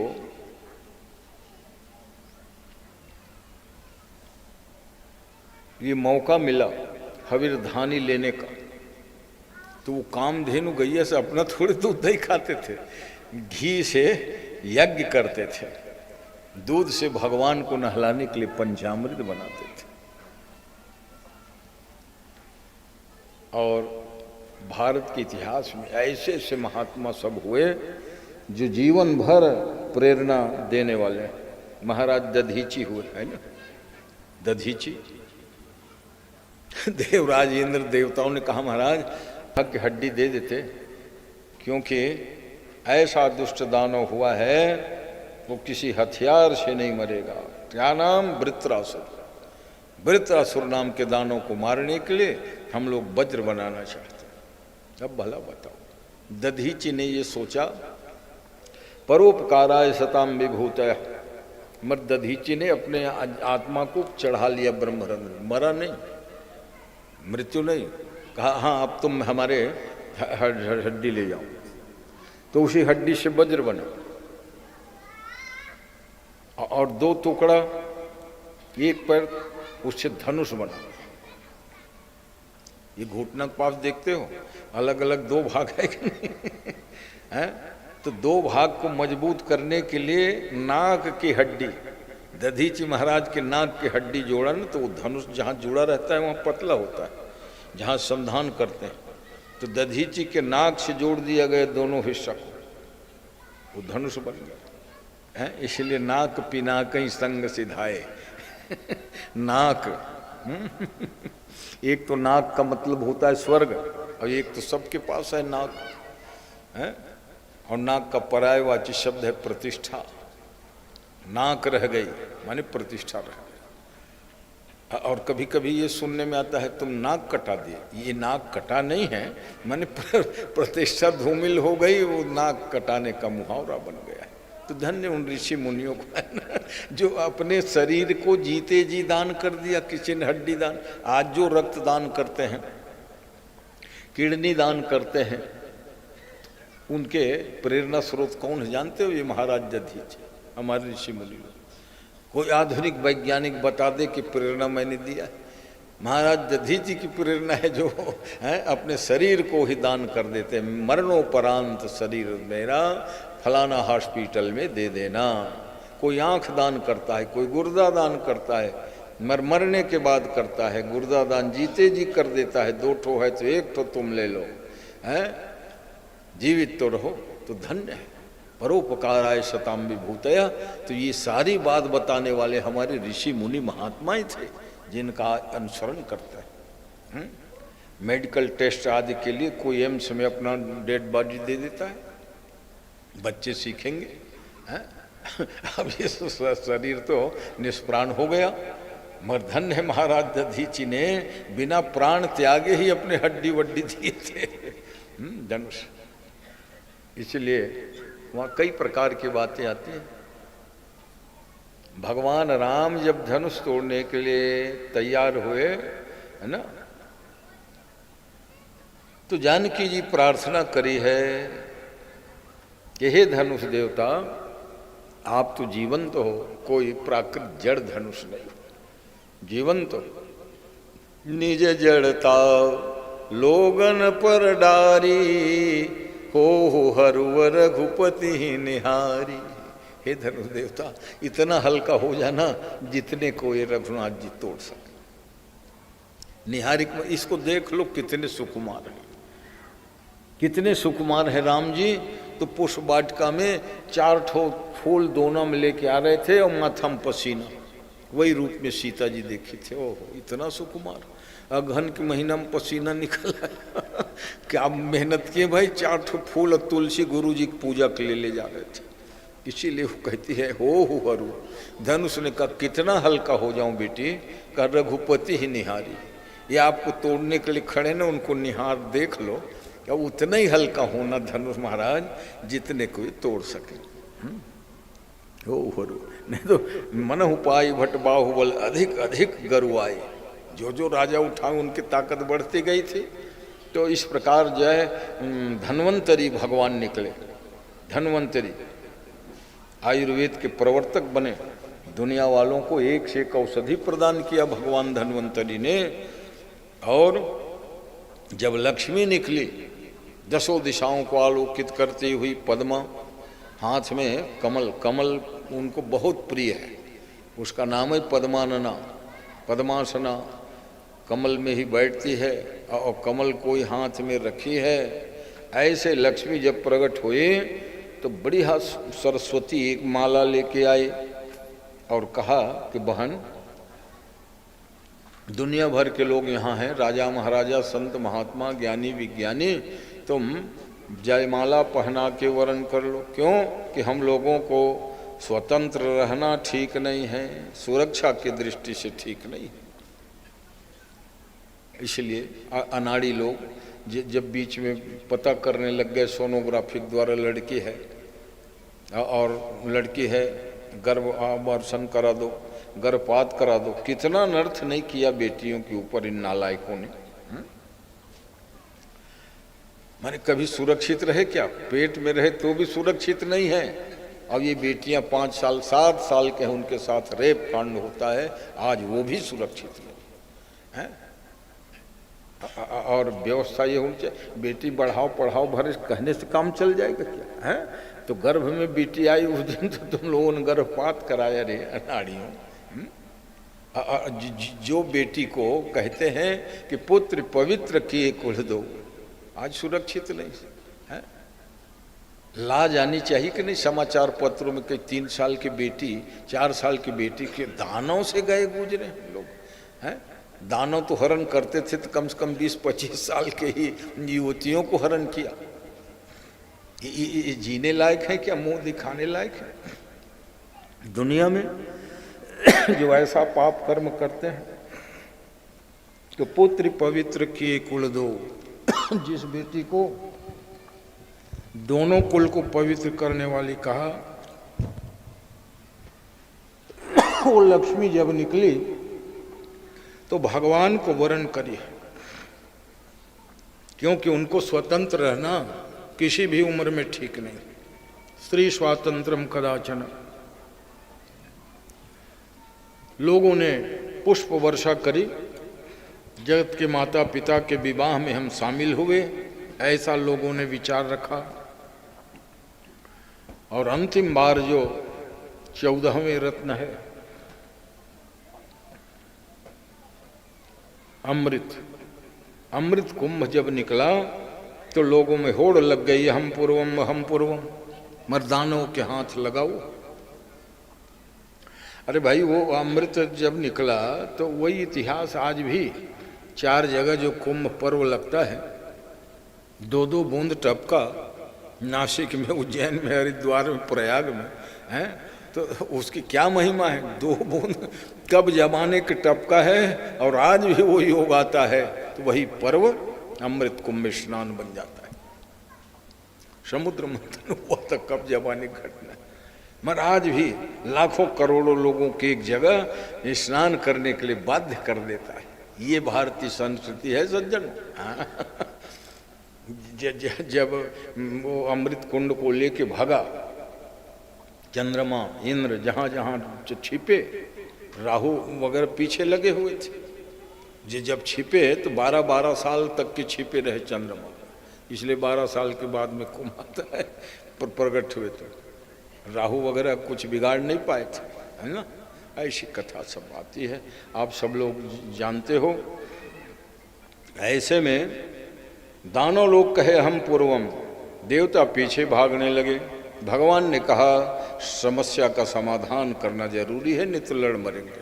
मैं एकता के लिए एक कराया था, तो भगवान मोहिनी बने और मोहिनी रूप धारण करके पीत वस्त्र परिधाना, गले में हार, बाजू बंद, कमर में करधनी और गेंद खेलने के लिए बढ़िया मणिमय चबूतरा। भगवान ने अपनी माया से सब रचना कर दी। अब दानव अमृत कुंड लिए, हम पूर्वम, हम पहले पिएंगे, हम पहले लड़ते जा रहे थे। जैसे भगवान मोहिनी के उस लोकोत्तर सौंदर्य युक्त रूप को देखा, दानवों ने कहा ओहो ऐसा रूप तो हमने कभी देखा ही नहीं रे जीवन में, चलो नजदीक चले। और जाके पूछने लगे का तुम कंज पलाशाक्षी, अरे भाई अपना परिचय उच्चय पहले दे लेते, कौन हो तुम, कमल के समान नेत्र वाली तुम कौन हो, कहाँ रहती हो, क्या नाम है, शादीशुदा हो कि नहीं। अब मोहिनी और मुस्कुरा हुए, उसके बाद उनका अवतार ही मुंह में डालने के लिए है ना। मुस्कुराते हुए वीणा के समान मधुर वाणी से कहते हैं क्यों जी आप लोग कौन हो जो मेरे बारे में सब पूछना चाहते हो। क्योंकि व्यवहार कहता है कि अपना परिचय दे तब दूसरों को परिचय पूछना चाहिए। मैं फलाना आपका परिचय चाहता हूँ, है ना। पितु समेत कही निज निज नामा, लगे करण सब दंड प्रणाम। परशुराम जी जब आए ना जनक राजा के सभा में, तो नए नए राजा लोग कहे कि हमको पहचानेंगे कि नहीं पहचानेंगे। अपना नाम नहीं, पितु समेत अपने बाप का नाम साथ में जोड़ के, है ना। तो वही परंपरा है आज भी राजस्थान में, महाराष्ट्र में, गुजरात में, है ना। अपने नाम के साथ पिता का नाम परिचय के लिए जुड़ा रहता है। यहाँ भी होता है। पितु समेत कई निज निज नाम, और लगे करन सब दंड प्रणाम। दानव लोग परिचय दिए कि हम लोग कश्यप के संतान हैं, अमृत के लिए लड़ रहे हैं। कहा उत्तम खानदान में लड़ाई नहीं करते, चलो। तो भगवान ने देवताओं को अमृत पिलाने के लिए कहा, अलग अलग लाइन लगा लो देवता दानवों को। और जब अमृत पिलाए तो कहते हैं राहु आया उसी समय, और भगवान ने उनको अमृत नहीं दिया। सूर्य चंद्रमा दोनों के हिस्सा पी गए।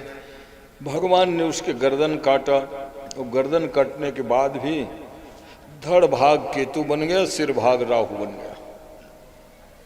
और बदला लेने के लिए आज भी अजह देत दारुण विपत्ति, सिर अवशेषित राहु। वही चंद्र ग्रहण पूर्णिमा को और सूर्य ग्रहण अमावस्या को पड़ता है। और ग्रहण काल में इसलिए लोग उपासना करते हैं, स्नान दान करते हैं। भेद खुला, भगवान की मोहिनी रूप का दर्शन शंकर जी ने किया, और शंकर जी के मोहिनी वहाँ दिखाया। भगवान मोहिनी के रूप में मुग्ध होकर शंकर जी का जो शुक्र आदि स्खलित हुआ, वही चांदी के धातु बना, हीरा मोती सब खदान बन गए पहाड़ में। भगवान शंकर दौड़ते रहे। तो मर्यादा दृष्टि से बस इतना ही कथा कहनी चाहिए। भगवान शंकर मोहिनी के रूप को देख करके भगे, तो उनके रेतस कर्णादि विदीर्ण हुए। समय आज बहुत हो चुका है, इसलिए 2 बार बस भगवान नाम और सीधे आरती किया जाए, और वो सब नहीं होगा। बोलिए वृंदावन बिहारी लाल की।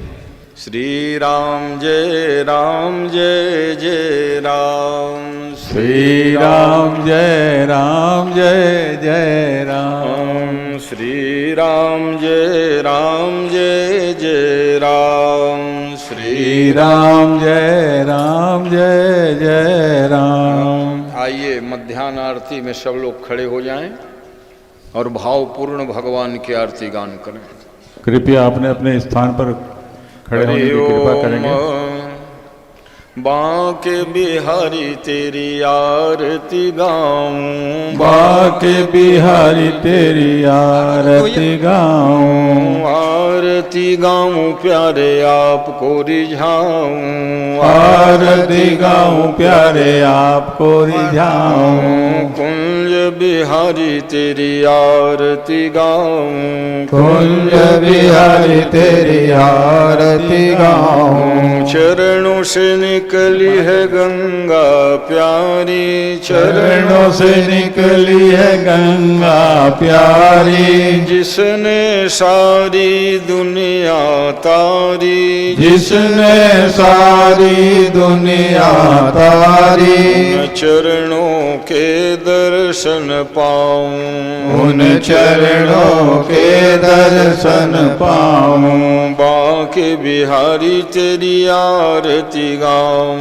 बांके बिहारी तेरी आरती गाऊं। दास अनाथ के नाथ आप हो, दास अनाथ के नाथ आप हो, सुख दुख जीवन प्यारे साथ आप हो, सुख दुख जीवन प्यारे साथ आप हो।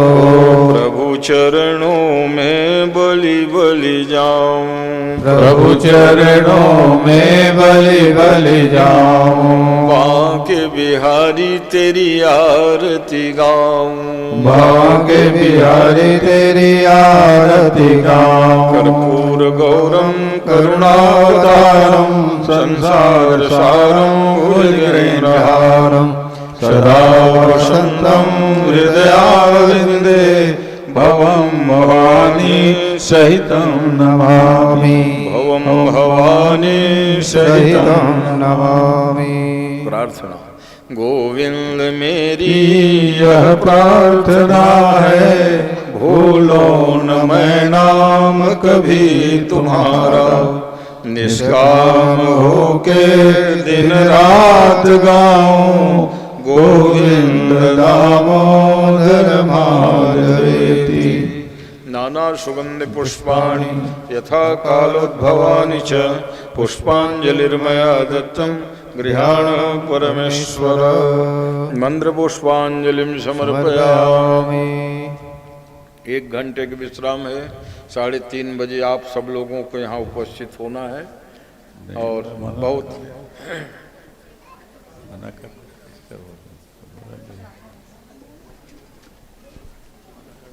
सूखा है।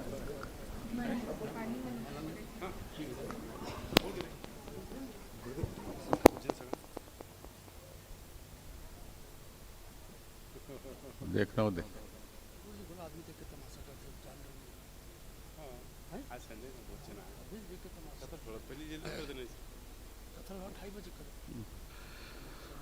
प्रेम से बोलो वृंदावन बिहारी लाल की जय।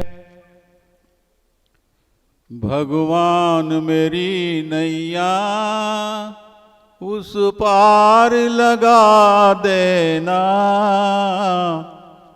अब तक तो निभाया है